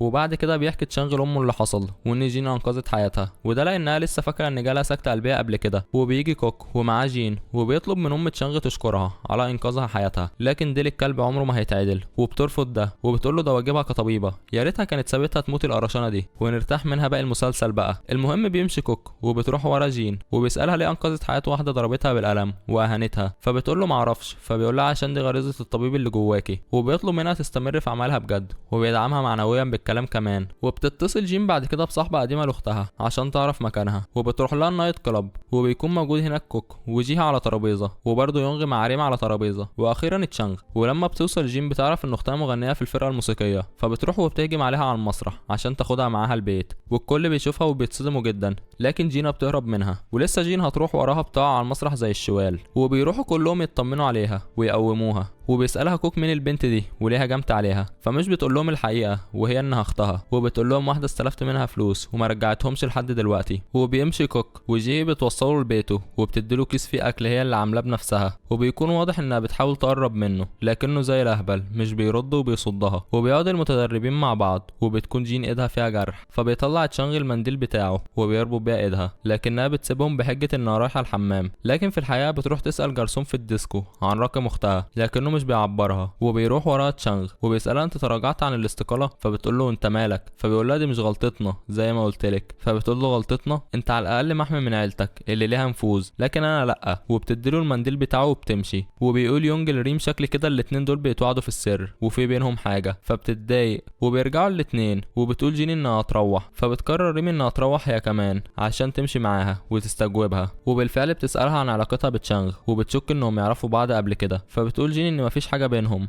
وانه زميل ليها مش اكتر، وبتسالها انت مهتمه بيه، فبتقول لها ريم ايوه بس النهارده كان واقح جدا، فبتقول لها جين هو واقح على طول، فبتستغرب ريم وبتقول لها وانت عرفت منين بقى، فبتتزنق جين وما بتعرفش ترد، وبتوقف تاكسي عشان تمشي، وبيتصل بيها تشانغ وهو سكران وبيعتذر لها عن تصرف امه معاها وبيشكرها على انقاذ حياتها. وتاني يوم بتبعت اداره المستشفى اشعار فصل جين لكوك على اثر عمليه القصبه الهوائيه، لكنه بيكون رافض ده وبيقرر يروح لمدير المستشفى شخصيا يتكلم معاه، وبيكون تشانغ واقف بيفحص مريض، فبتدردش مع ممرضة عن خبر اشعار الفصل ده، فبيتضايق جدا وبيكون المريض سمعه تقيل فمش عارف تشانغ بيقول له ايه. فبتيجي جين وبتحط في ودانه السماعة وبيقدر يسمعها اخيرا وبيعرفوا عنده ايه، وبتطلب من تشانغ يعملوا الفحوصات وبتمشي. فبينبهر تشانغ بيها جدا، وفي نفس الوقت بتكون ريم بتفحص مريض عنده ضيق تنفس، لكن فجأة بيجيله سكتة قلبية. فبتيجي جيهي وباقي المتدربين عشان ينقذوه، وبتطلب جيهي من جين تساعدها وبالفعل بتنجح، فبتحييها على ادائها فبتغير ريم منها. وبعد كده بتروح ريم تسأل تشانغ وبتقول له انت في حاجة بينك وبين جين ولا ايه؟ فبينكر تشانغ وبيقول لها لا، فبتقول له لو كده ايه رأيك نرتبط؟ فبيتحرج منها ومش بيعرف يرد يقول لها ايه. وبتروح جين تطمن على ام تشانغ لكنها بتكون نايمه، فبترجع عشان تخرج من الاوضه، لكن فجاه بتشوف اخوات ام تشانغ جايين فبتتوتر ومش بتعرف تعمل ايه. لكن في النهايه بتستخبى في الحمام وبييجوا البومتين دول وبيتكلموا مع ام تشانغ، فبتحكي لهم ان جين بقت دكتوره متدربه هنا، فبيتصدموا جدا. وكمان بتعرفهم ان ريم بنت الوزير برضه دكتوره متدربه مع تشانغ، فبتتصدم جين وبطنها بتتقلب وبتعمل بومبا. فبيسمعوا الصوت ده وبيعرفوا ان في حد في الحمام بيتجسس عليهم، فبيخبطوا على الباب لكن بتكون جين قافله من جوه، فبيقولوا لها انها لو ما طلعتش هينادوا الامن، فبتضطر تطلع. وبيتصدموا البومتين جدا لما بيشوفوها بقت دكتوره فعلا، وبتتعصب ام تشانغ، لكن جين بتهرب على طول وبتتصل امها بيها تقول لها تعالي البيت حالا. وبنشوف شخص معاه طفل رضيع في بيت ام جين وبيناديها بحماتي، فبتتعصب وبتقول له حماتك مين؟ انا اعرفك يالا. فبيقول لها انه جوز جينا والطفل ده ابنهم، وهو جاي هنا عشان يدور عليها لانها سابته. فبتقول له انها مش موجوده وبتطلب منه يستنى جين لغايه ما تيجي عشان تتفاهم معاه. وبنشوف تشانغ بيتكلم مع عمه سونج وبيطلب منه يتصل بصاحبه مدير المستشفى اللي هو شغال فيها عشان يتراجع عن قرار فصل جين لانها مش غلطانه. فبيقول له عمه طب وهتعمل لي ايه في المقابل؟ فبيقول له اي حاجه انت عايزها. وبترجع جين البيت وبتتكلم مع الراجل ده واللي بيكون اسمه كوانج، وبتقول له على عنوان الديسكو اللي شافت فيه اختها عشان يروح يدور عليها. فبيمشي وبيسيب الطفل معاهم واللي بالمناسبه بيكون اسمه كيم. وفجاه بيجي اتصال لجين من جوز قيمه وبيطلب منها تيجي بسرعه، فبتروح وبتكون قيمه في غيبوبه. فبتسال جوزها مالها، فبيقول لها ان خدت حبوب مسكن من المصنع بجرعه زياده ومن امبارح وهي كده، بس طبعا ما راحوش المستشفى عشان مش معاهم فلوس. فبتتصل جين بكوك وبتعرفه حاله قيمه وبتطلب منه يجي، فبيقول لها تتصل بقسم الطوارئ لكنها بترفض وبتترجاه يجي هو بنفسه وبتبعت له العنوان. فبيخلي جيه تبعت الايميل اللي هو كان بيكتبه وبيروح فعلا، وده لانه طيب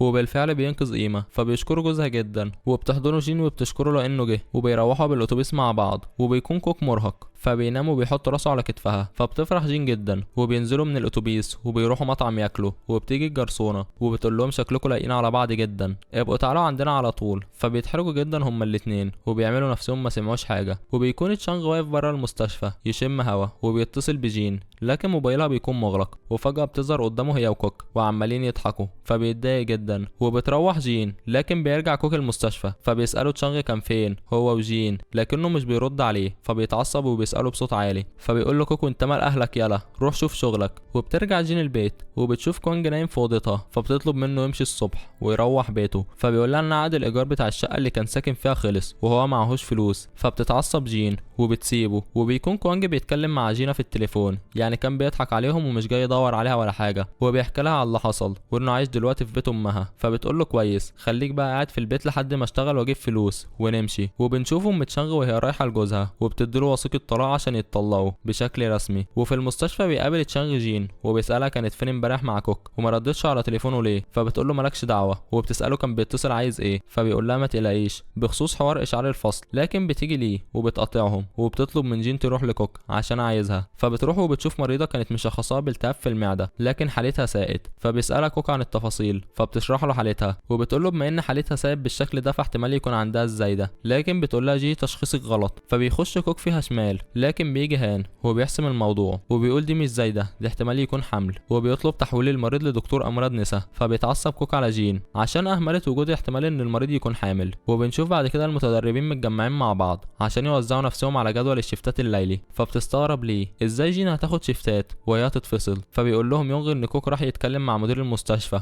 بخصوص الموضوع ده. فبتتصدم جين وبتيجي الممرضه تطلب منهم يروحوا لكوك عشان تدريب الانعاش القلبي الرئوي. وبالفعل بيروحوا وبتبدا جين التدريب لكن ما بتكونش بتعمله صح. فبيتدخل كوك وبيساعدها ازاي تعمله، وبيكون حاطط ايده على ايدها. فبيتضايق تشانغ جدا وبيهجم عليه، لكن بيطلع كل ده خيال في دماغ تشانغ. وبيجي مدير قسم الطوارئ وبيقول لجين ان الاداره ابطلت قرار فصلها، وبالتالي هتفضل مستمره كطبيبه متدربه. فبيباركوا لها زمايلها وهي بتكون طايره من الفرحه، وبتحضن كوك وبتشكره على اللي عمله. فبيتغاظ تشانغ جدا وبيروح يرمي البلطو بتاعه، وده لان جين ما تعرفش ان هو السبب في كده مش كوك بس. مع ذلك بيتصل بعمه وبيشكره على تنفيذ طلبه، وهو انه اتصل بيانغ مدير المستشفى وخلاه يتراجع عن قراره. وبيقرر سانغ يعمل حفله في بيته بمناسبه عدم فصل جين، وبيروحوا كل المتدربين. لكن الليله بتقلب قصف جبهات بين جين وتشانغ، وبيفضلوا يهينوا في بعض بشكل غير مباشر لدرجه ان الكل بيستغربوا منهم، وبيحس انهم كانوا عارفين بعض من زمان. فبياخدها تشانغ على جنب وبيقول لها تسكت وتبطل شرب عشان ما تفضحهمش انهم كانوا في علاقه قبل كده. فبتقول له انت خايف بقى بنت الوزير تعرف انك متطلق وتبعد عنك ولا ايه؟ فبيسالها عرفت منين، لكنها مش بتقول له، وبتاخد بعضها وبتمشي وهي سكرانه على الاخر. وبنشوف في الوقت ده كوك بيتجه لمسرح الباليه اللي في جيهي، وبيشوفها وهي بترقص. واول ما بيخلص العرض بيروح يقول لها ان ميزانيه قسم الطوارئ رجعت تاني زي الاول، وده بفضل الايميل اللي هي بعتته، وبيشكرها. فبتفرح جيهي وبتقول له لا ده احنا لازم نرقص سوا بقى. وبيوقف تشانغ تاكسي وبيركب، وفجاه بتركب في الكرسي اللي ورا جين اللي بتكون سكرانه ليفل الوحش وعماله تهرب الكلام، وبيشدوا مع بعض نائر ونقير كالعاده. وبيوصل تشانغ للمستشفى عشان الشيفت بتاعه، وبيساله السواق يوصل جين لفين، لكنه مش بيكون عارف العنوان بتاعها، وهي مش بترد لانها سكرانه. فبيضطر ياخدها وبيشيلها على ظهره للمستشفى، وبيوديها الاوضه فاضيه عشان تنام وترتاح. واما كوانج فبيكون قاعد في البيت مع ابنه، لكن فجاه الابن بيسخن وبيفضل يكح، فبياخده وبيروح المستشفى. وفي السكه بيتصل على جينا لكنها مش بترد عليه، فبيسيب لها رساله صوتيه يعرفها اللي حصل، وبيطلب منها تتصل بيه اول ما تسمع الرساله. وبيوصل كوانج للمستشفى، فبتتصل الممرضه على تشانغ عشان يجي يفحص الطفل. فبيغطي جين باللحاف وبيروح للطفل، وبيطلع عنده حمى مش اكتر، وبيكتب ادويه مسكن وخافض للحراره عشان كوانج يجيبهم للطفل. وبنشوف كوك بعد ما وصل جيهي بيرجع المستشفى وبيروح له الاوضه بتاعته عشان يريح شويه. والمضحك انها بتكون نفس الاوضه اللي نايمه فيها جين، لكنه مش بياخد باله من وجودها عشان اللحاف مغطيها. فبيطلع ينام جنبها على السرير وبيشد اللحاف. وتاني يوم الصبح المنبه بيرن، فبيصحى كوك وكمان جين بتصحى وبيشوفوا بعض، فبيصوتوا بصوت عالي. وفي نفس اللحظه بيدخل تشانغ وبيشوفهم نايمين جنب بعض، فبيصوت هو كمان. لكن الموقف بيعدي على خير الحمد لله، بس بتكون جين مكسوفه من كوك، فبتحاول تتفادى انها تشوفه، لكنه بيركب معاها الاسانسير على حظها. وبتشوف لبانه لازقه في بنطلونه من ورا، فلما بيخرجوا بتقول له عليها لكنه مش بيشوفها، فبتوطي على الارض عشان تشيلها. وفي اللحظه دي بيشوفوا تشانغ وجيهي، فبيكون رياكشن وش كوك وجين شبه القط بتاعت قمه الاحراج. وبياخدها تشانغ على السطح وبيسالها ايه اللي بينها وبين كوك، فبتقول له بحبه عندك مانع؟ فبيقول لها انه متضايق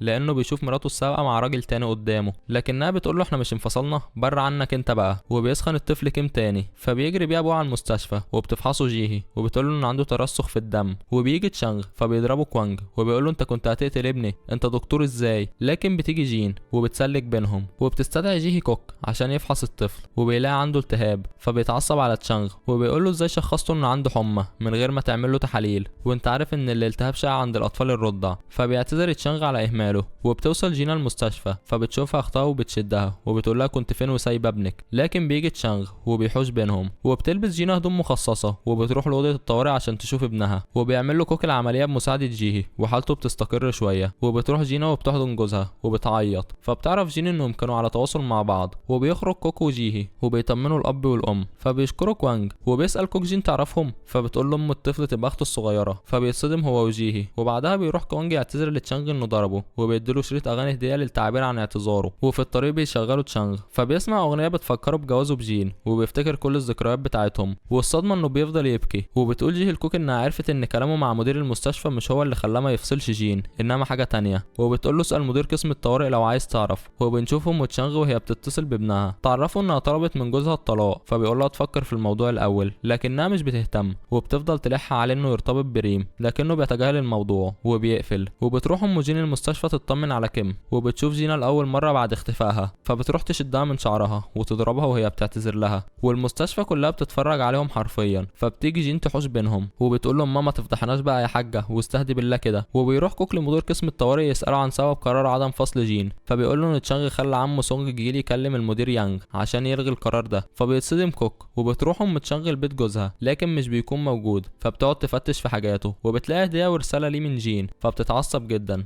وبنشوف الطفل كيم بعد كده حالته اتحسنت وهيخرج من المستشفى، وبتاخده جينا وجوزها عشان يرجعوا للبيت. وبيشكروا تشانج على مجهوده، وبتروح جين تدي التقارير بتاع كيم لكوك وبتعرفه انه خرج سليم، وبتكون جايبه له هديه بمناسبه ان انقذها من الفصل. فبيقول لها اشكري تشانج لان هو اللي انقذك مش انا. فبتتصدم جدا وبتروح تتكلم معاه وبتقول له انت استخدمت نفوذ عيلتك عشان تنقذني، انت شايف ان مثيره للشفقه؟ فبيتعصب عليها وبيقول لها ده بدل ما تشكرني يعني كوك بتحضنيه لكن انا بتزعقي لي. وفجاه بيقول لها وهو متضايق انه مش عايزها تحضن كوك او تبتسم له او تبتسم لاي حد تاني لانه بيغير عليها، لكنها بتقول له انه ملوش دعوه بيها تحب كوك ولا لا، زي هي ملهاش دعوه بيه يخرج في موعد مدبر مع ريم ولا لا. وبتطلب منه يحل عن دماغها لانهم متطلقين وبتسيبه وبتمشي، وبيكون هو متضايق جدا. وبترجع جين لبيتها لكنها بتلاقيه شبه الزريبه، وبيكون كوانج قاعد بيتفرج على التلفزيون وقالب الصاله قهوه، ومراته مبهدله المطبخ ومش عارفه تطبخ حاجه تتاكل. فبتاخدها جين تتكلم معاها وبتسالها هتقعد لحد امتى هي وجوزها وابنها، فبتقول لها لما يلاقوا مكان يعيشوا فيه. فبتتعصب عليها جين وبتقول لها تمشي في اسرع وقت عشان ده بيتها مش ملجأ هو، لكن بتساومها جينا بانها هتخبي معلومه ان تشانغ زميلها في المستشفى عن امها مقابل انها تسيبها في حالها. فبتسكت جين وبنرجع فلاش باك لبدايه تعارف جين مع تشانغ. جين كانت اخصائيه تغذيه وتشانغ كان طالب في كليه الطب،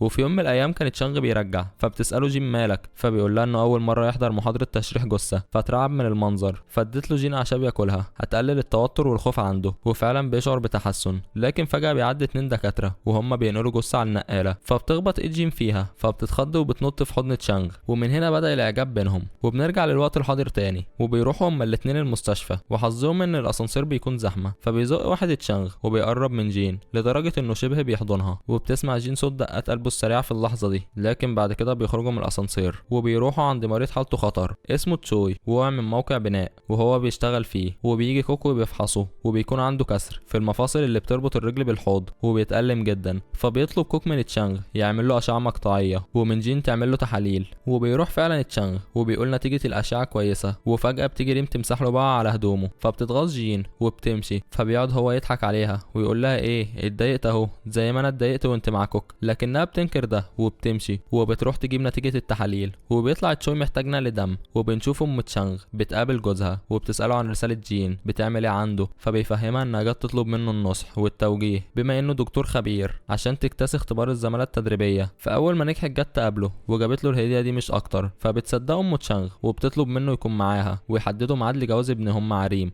وبعد كده يتطلقوا بشكل نهائي. وبيفتح كوك الهديه بتاعت جين وبتطلع جاكيت فبيلبسه وبيكون عاجبه جدا. وبتدخل عليه جيهي فبيتحرج وبيقلعه لانها عارفه انه من جين، وبتقوله ان عمليه نقل الدم تمت بنجاح لتشوي. وقبل ما تمشي بتضحك وبتقوله الجاكيت شكله حلو عليك. وبنشوف ريم وجين بعد كده وهما بيزنقوا بعض بالكلام. ريم بتسال جين عن علاقتها بتشانغ لكنها بتغير الموضوع وبتسالها هي بتحب فيه ايه، فبتقول ريم كل حاجه. والنقاش بيسخن بينهم على تشانغ واللي بيكون قاعد في الديسكو مع يونج. وبيجي كوك وجيهي هما كمان، بس بيروح كوك الحمام فبيروح تشانغ يتكلم مع جيهي وبيوقع الكاس على جاكيت كوك، فبتقول له يحاسب ده لسه جديد وجاي له هديه من جين. فبيتغاظ جدا وبيستنى لما تمشي وبيسرق الجاكيت وبيخبيه في شنطه يونج. ولما بيجي كوك وبيساله عن الجاكيت بيقول له ما شفتش حاجه. وبيجي اتصال لكوك من المستشفى فبيروح وبيلاقي مريض عنده تشنجات. وفي نفس الوقت بيشوف تشانغ جين خارجه من المستشفى فبيقول لها تركب عشان عايز يقول لها حاجه، بس بيجي لها اتصال من كوك وبيسالها عن المريض لانها كانت المسؤوله عنه. فبتقول له انه كان زي الفل فسابته، لكنه بيعرفها انه عنده تشنجات دلوقتي وبيقفل السكه. فبتطلب جين من تشانغ يرجعها للمستشفى عشان تشوف المريض، لكن تشانغ بيفرمل فجاه عشان ما كانش شايف اشاره المرور. فبتخبط جين في ازاز العربيه من قدام وبتتألم جدا. فبيفحصها تشانغ وبيكتشف ان عظمه الترقوه عندها اتكسرت، فبيربط دراعها بقماش وبيروح للمستشفى. فبيشوفها كوك وبيعرف ان عظمه الترقوه مكسوره فعلا، وبيأمر تشانغ يروح يجيب كمادات تلج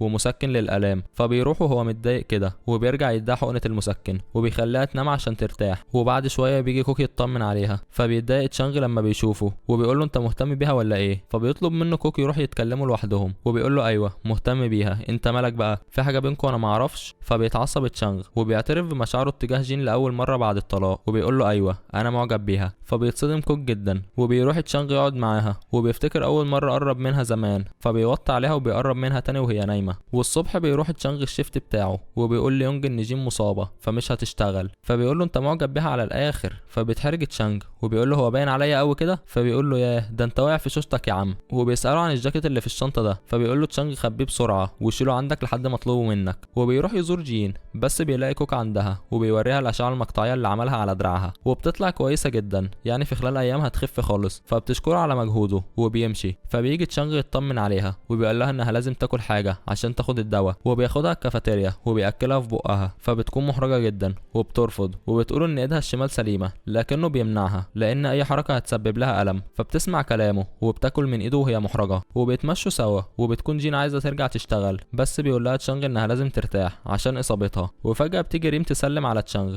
وبتمشي. فبتقول له جين لو عايز ترتبط بيها انا مش هعترض على فكره. فبيقول لها لا مش مرتبطين. وبيقول لها انت ايه علاقتك بكوك؟ لو عايزه ترتبطي بيه مش هعترض برضه على فكره. فبتنكر ده وبيروحوا لاوضه الطوارئ عشان يشوف المريض اللي عنده تشنجات وبيطلع عنده فشل كلوي. فبيحطوا كوك على جهاز غسيل الكلى بس لازم حد يتبرع له بكلى. وللاسف مراته انفصلت عنه في المستشفى اللي كان بيتعالج فيها قبل دي، وهو ملوش اهل، يعني مفيش حد كده ممكن يتبرع له. فبتقرر جين تاخد من الممرضه رقم المستشفى اللي كان فيها قبل دي عشان تحاول توصل لمراته. وبنشوف كوك بيروح لجيهي وبيقول لها تحليل الدم بتاعك اهو. فبتقول له جبته منين؟ فبيقول لها مش مهم، المهم دلوقتي انت مريضه ولا ايه؟ بالمناسبه التحليل ده كان مع مين؟ بس هو خده منه امبارح وقال له هو هيوصله لها. فبتقول له لا انا مش مريضه، لكن عملته عشان اقيس هرمون النمو عشان بنتي. فبيتصدم جدا وبيقول لها بنتك؟ وبيقعدوا مع بعض وبيقول لها انت مش قلت لي انك ما اتجوزتيش قبل كده؟ فبتقول له انها ما اتجوزتش فعلا بس كانت مرتبطه بواحد، ولما عرف انها حامل قال لها تجهض فهي رفضت. فلما رفضت سابها وانفصل عنها وولدت هي الطفله وبقت تربيها لوحدها بقالها 4 سنين. وبعد كده بتتصل جيهي ببنتها واللي اسمها جي وبتفضل ترغي معاها. وبتكون جيم موجوده بالصدفه وبتسمع كل حاجه. فبتتحرج جيهي بس بتفهمها كل حاجه وبتغير لها الرابطه اللي على كتفها. وبيروح تشانج الكوك وبيطلب منه يدي لجين اجازه من التدريب لحد ما تتعافى وهو هيقوم بشغلها لانه السبب في اصابتها. فبيساله كوك انت عارفها من امتى؟ لكنه ما بيردش. وبنشوف يونج وهو بيعترف بحبه لريم لكنها بتقوله انها معجبه بتشانج وبتقترح عليه يبقوا اصحاب، بس هو بيزعل جدا وبيفضل يبكي زي العبيط. وبيتصل ابو تشانج بيه وبيقول له امك عايزه تتطلق بعد ما اتجوزك. فبيقول له تشانج الطلاق فكره وحشه وبينصحه ما يعملش كده. فبيقول لابوه تعالى نروح رحله صيد ونتكلم في الحوار ده لما تفضى. فبيوافق تشانج وبتكون جيم بتكلم مرات مريض الفشل الكلوي وبتعرفها حالته لكنها بتقفل في وشها. وفجاه بتشوف كوك بيجري فبتروح تجري وراه وبيكون المريض فقد وعيه. فبيعمل له كوك انعاش بس مفيش فايده. فبيقول ممكن يكون استسلم لما عرف ان مراته مش هتيجي، بس بيرفض تشانج الكلام ده وبيفضل يعمل انعاش للمريض وبيقول له بصوت عالي مراتك هتيجي ما تستسلمش. وبيكون مركز جدا لدرجه ان الكل بيستغرب منه، بس اخيرا بيجيب نتيجه وبيرجع وعي المريض. فبيطلب كوك من الممرضه تنقله العنايه المركزه. وبيكون تشانج قاعد يفكر في كل الاحداث اللي حصلت معاه من اول ما بدا التدريب. وبتيجي جين وبتديله حاجه يشربها وبتساله ليه كان بيعمل كده. فبيقول لها انه اول مره يحس انه دكتور وعايز ينقذ حياه مريض باي طريقه. وبعد كده بتروح جين تركب عربيتها وتروح لكن بيمنعها تشانج عشان دراعها يرتاح وبيعرض عليها يوصلها. فبتوافق. ولما بيوصل قدام بيتها بيجي كوانج ومراته وبيشوفوهم فبيصمموا انه يدخل يتعشى معاهم، لكن جين بتكون مش موافقه بس بيقنعوها انه لازم يتعشى معاهم طالما وصلها بنفسه. وكده كده امهم في مركز العنايه بتاعها. وبالفعل بيدخل البيت وبيقعدوا يتكلموا ويضحكوا مع بعض. لكن فجاه الباب بيخبط فبتخاف جين لا تكون امها، لكنهم بيطلعوا عمال شركه شحن جايبين حاجات كوانج ومراته عشان قرروا يفضلوا عايشين في البيت هنا. فبتتعصب جين عليهم وبتقول لهم انها مش مرتاحه في بيتها. فبيحاول تشانج يهديها لكن فجاه بيسمعوا صوت الام جايه. فبتاخد جين تشانج وبتخبيه في الاوضه، لكن بتكون الام عايزه تشوف جين وبتخش الاوضه. فبيفكر تشانج في فكره ذكيه وبياخد لبس وطاقية عامل شركه الشحن عشان يداري ملامحه. وبيقدر يخرج من الموقف المحرج ده من غير ما يتكشف. وبيروح لعربيته فبتركب جين وبتعتذر له على الفوضى اللي حصلت دي، لكنه فجاه بيسوق بيها العربيه. فبتقول له انت مودينا على فين يا عم الحاج؟ وبيطلع واخدها لشقته عشان ترتاح لان بيتها دلوقتي مفيش فيه مكان. فبتقول له انت بتعمل كده ليه؟ فبيحور عليها وبيقول لها لانه هو السبب في اصابتها فلازم يخليها تتعافى والجو ده يعني. فبتقول له انها مش بتتألم دلوقتي وهتمشي. فبيقول لها انت قلت قبل كده ان احيانا البقاء جنب المريض افضل من العلاج. فبتقول له ايوه بس انا دلوقتي بقت كويسه ومش مريضه. فبيعمل لها حركه غير متوقعه تماما وبيحضنها وبيقول لها انا مريض فارجوكي خليكي جنبي. فبتتصدم جين وبعدها بيشيلها وبيدخلها اوضته عشان تنام وترتاح على السرير، لكنها بتكون رافضه انها تبات في شقه واحد غريب. فبيقول لها انت لازم ترتاحي عشان بيتها دلوقتي متبهدل ومفيش فيه مكان. وكمان هو مش غريب لانه كان جوزها، فبتقوله انه كان بقى لكن دلوقتي هما متطلقين، لكنه بيلح عليها وبيقنعها تبات في الشقة لمدة 24 ساعة على الاقل تكون ارتاحت شوية، وبعد كده لو عايزة تمشي براحتها. وبيخرج ينام هو في الصالة وبيقعدوا يقضوها شات على الواتس ولا كأنهم اتنين حبيبة جداد. والصبح بيجي تشانغ يصحيها وبيلفها في اللحاف زي السندوتش كده، وبياخدها الحمام يغسل لها وشها واسنانها، وبعد كده بيحضر لها الفطار. وبتكون جين مبهورة من كمية الأصناف اللي عملها، بيض على جبنة على سلطة، ومعهم كوباية نسكافيه عشان تحبس كمان، وبيأكلها في بقها ولا كأنهم متجوزين جداد وفي شهر العسل. وبيقول لها تشانغ انه افتكر ايام لما كان بيعمل كده زمان وهما متجوزين، فبتتأثر جين. وبعد كده بيلبس تشانغ عشان يروح الشيفت بتاع جين كبديل ليها يعني، وبيقول لها تفضل قاعدة وما تخرجش عشان ترتاح، فبتسمع كلامه. وبنشوف كوكو وهو بيقول للمتدربين ان الدكتور المحترف مش بس اللي عنده مهارات طبية ومعرفة، انما كمان اللي بيعرف يتعامل مع مرضاه ويخفف عنهم بالكلمة الطيبة، وبيديلهم سجلات المرضى وبيفضل يراقبهم. وبيكون تشانغ بيفحص مريضة عندها ألم في المعدة وسوء تغذية، فبيقول لها تاكل كويس، لكنها بتقول له انها عاملة دايت قاسي عشان حلمها تبقى عارضة ازياء، فبيقول لها ان ده مش مبرر ولازم تاكل عشان صحتها. فبتتعصب وبتمشي من غير ما يعالجها، فبيتضايق جدا. لكن بتيجي جيهي وبتشجعه، وفي الوقت ده بيكون تشانغ واقف، وفجأة بتيجي واحدة وبتقوله انها مرات مريض الفشل الكلوي، فبيفرح انها جت وبيعرفها حالة جوزها، وبيقول لها انه محتاج تبرع بالكلية، وبيسألها هي جت ليه مع انها انفصلت عنه، فبتقوله عشان الدكتورة المتدربة قعدت تتصل بيها كتير وتلح عليا. فبيدرك تشانغ تأثير الكلام اللي كان بيتكلم عنه كوك. وبنشوف جينا وهي بتتصل باختها وبتقول لها امك رايحة المستشفى عشان كشف كيم وتشوفك بالمرة، فبتتوتر جين لان امها ما تعرفش انها مش في المستشفى، فبتتصل بتشانغ وبتعرفه انها جاية عشان امها. وبالفعل بتروح وبتقابل امها، وبيجي كوك كمان وبيقعد يمدح فيها قدامها، فبتفرح جدا وبعدها بتمشي وبيعدي الموقف على خير. وبيكون تشانغ واقف بعيد، فبتروح له جين تقول له ازاي يظهر كده، كان ممكن امها تشوفه. فبيقول لها ايه المشكله يعني، كده كده هتعرف في يوم من الايام،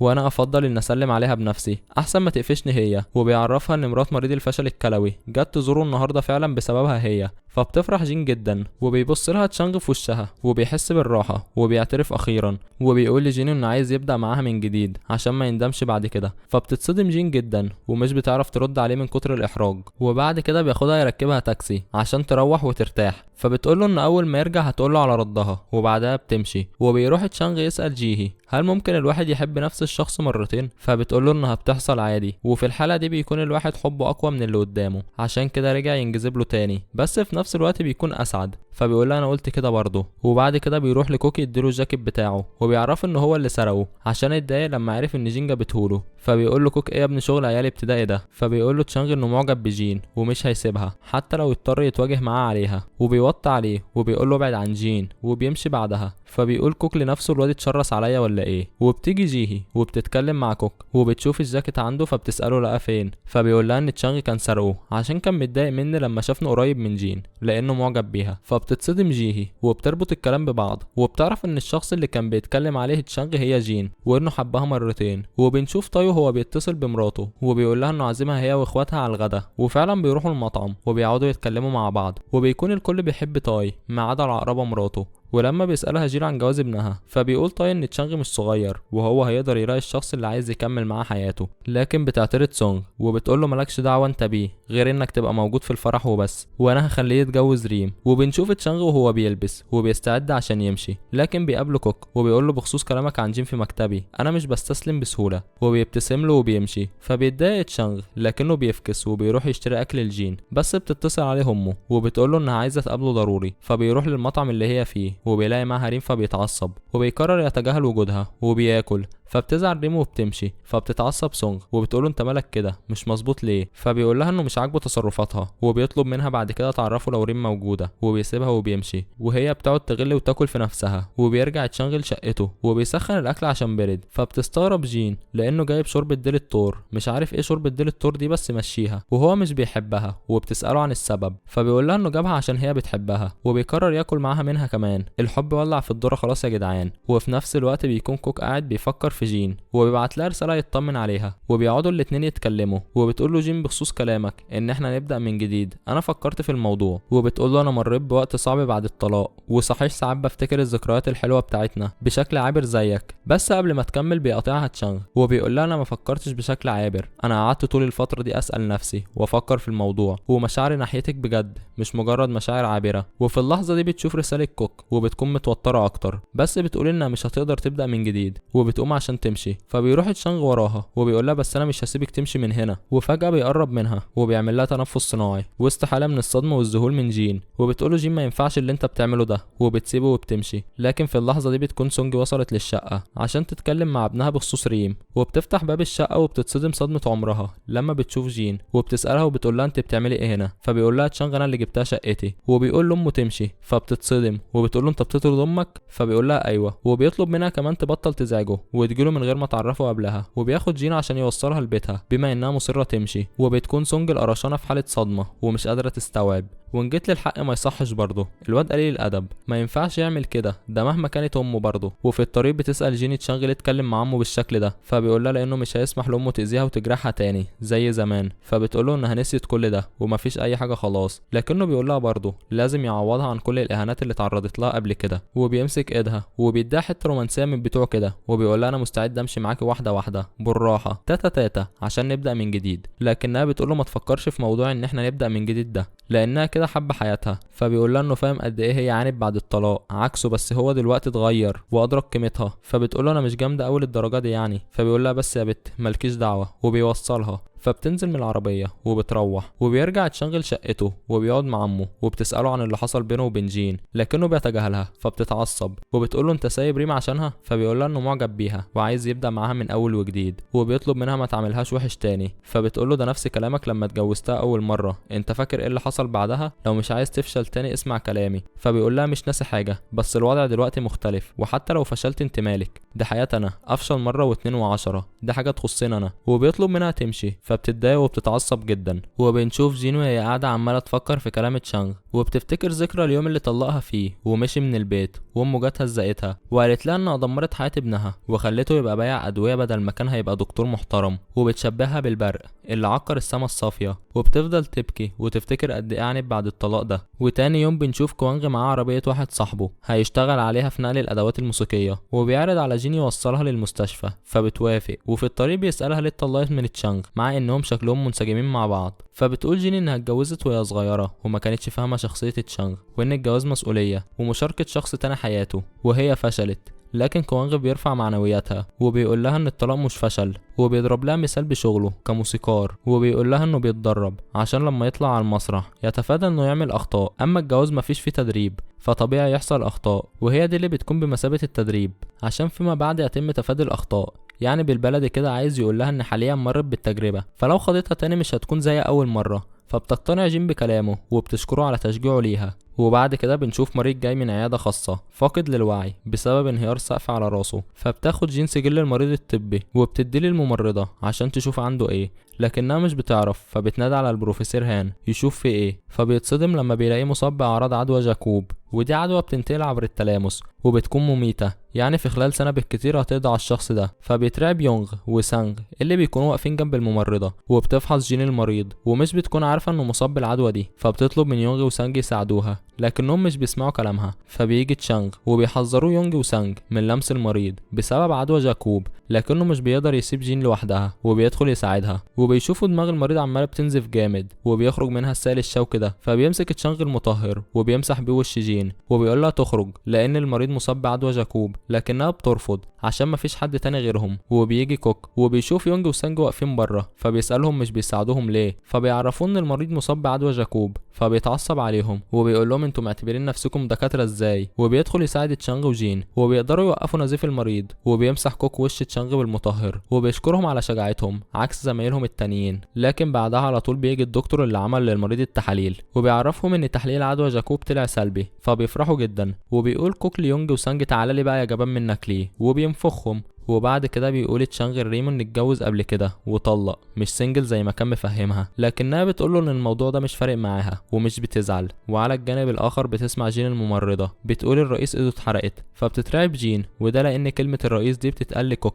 وبتروح ناحيته جري وبتفضل تنادي عليه، لكنها بتشوف تشانغ بيربط ايد شيف فبتتصدم وبتقول للممرضة انت مش قلت الرئيس؟ فبتقول لها ايوه بس كان قصدي شيف المطعم ده لاننا متعودين يناديه كده. ولما بيعرف تشانغ انها قلقت على كوك كده بيتضايق جدا وبيروح يكلم نفسه وبيقول لها بتحبيه قوي يا اختي وعماله تنادي على اسمه. فبتسمعه جيهي وبتقول له انت قصدك جين صح؟ فبيتفاجئ من وجودها بس بيقول لها ايوه. فبتقول له جيهي ان جين فعلا معجبه بكوك وهو نفس الكلام. فبيعرفها تشانغ انها كانت مراته واتطلقوا من 6 سنين. فبتتصدم جدا وبتقول له ما تعرفش كوك بكده عشان ما تحرجهاش، وبتنصحه يتأنى ويراقب تصرفاته كويس لو عايز فعلا يفوز بيها. فبيفهم كلامها وبيشكرها وبتتصل بجينا عشان يقابلها وبتطلب منه فلوس عشان من ساعه ما سرقت دبله الجواز بتاعه اختها وهي مش راضيه تسلفها. فبيخليها تشانغ تروح للمحل اللي باعت له الدبله وبيدفع ثمن الدبله وبياخدها وبيسلف جينا الفلوس مقابل انها ما تقولش لجينا على اللي حصل ده. فبتوافق وبنشوف كوكو هو بيطلب من جين تروح مع مريض الفشل الكلوي للمستشفى اللي هيتم فيها عمل عمليه زراعه الكليه، وبيتصل بيها تشانغ فبتقول له على عنوان المستشفى. فبيروح لها وبيعرف تشانغ لما بيشوف قائمه المرضى ان ابوه كان بيتعالج في المستشفى دي من مرض السكر لكنه ما قالوش. وبيقابل جين وبيعرض عليها يوصلها بعربيته لكنها بتقوله انها حابه تروح بتاكسي. فبيمشي هو لكن بيرن تليفون جين وبترد على كوك فبيقف عشان يسمع وبيلاقيها بتقوله خلي بالك من نفسك وما ترهقش نفسك في الشغل. فبيتضايق تشانغ وبيغير جدا وبيمشي وبيركب عربيته وبيكون هيطق. وفي الوقت ده بتكون سونج رايحه لجوزها وبتقوله ان ابنهم مسبب لها وجع القلب. فبيسألها هو عمل ايه؟ فبتقوله انه رجع لجين تاني وبقى بيحبها دلوقتي. فمش بيتضايق طاي بل بالعكس بيقول لسونج ان دي حياته وملكه هو حر فيها وبينصحها تعيش حياتها هي كمان، لكنها بتتعصب وبترفض انها تتقبل ده. وفي الوقت ده بيكون كوك وجيهي رايحين الديسكو وهناك بيقابلوا جين. فالسوسة جيهي بتنادي عليها وبتسألها قدام كوك تحب شريك حياتك يكون ايه؟ شخص مألوف ولا شخص قلبك يرفرف له؟ فبتتحرج جين ومش بتعرف ترد وبيمشوا كلهم لكن بيلاقوا الدنيا بتمطر جامد. فبرضه بتعمل جيهي حركة مش سالكة وبتروح هي تركب تاكسي وبتدبس كوك ان يوصل جين البيت،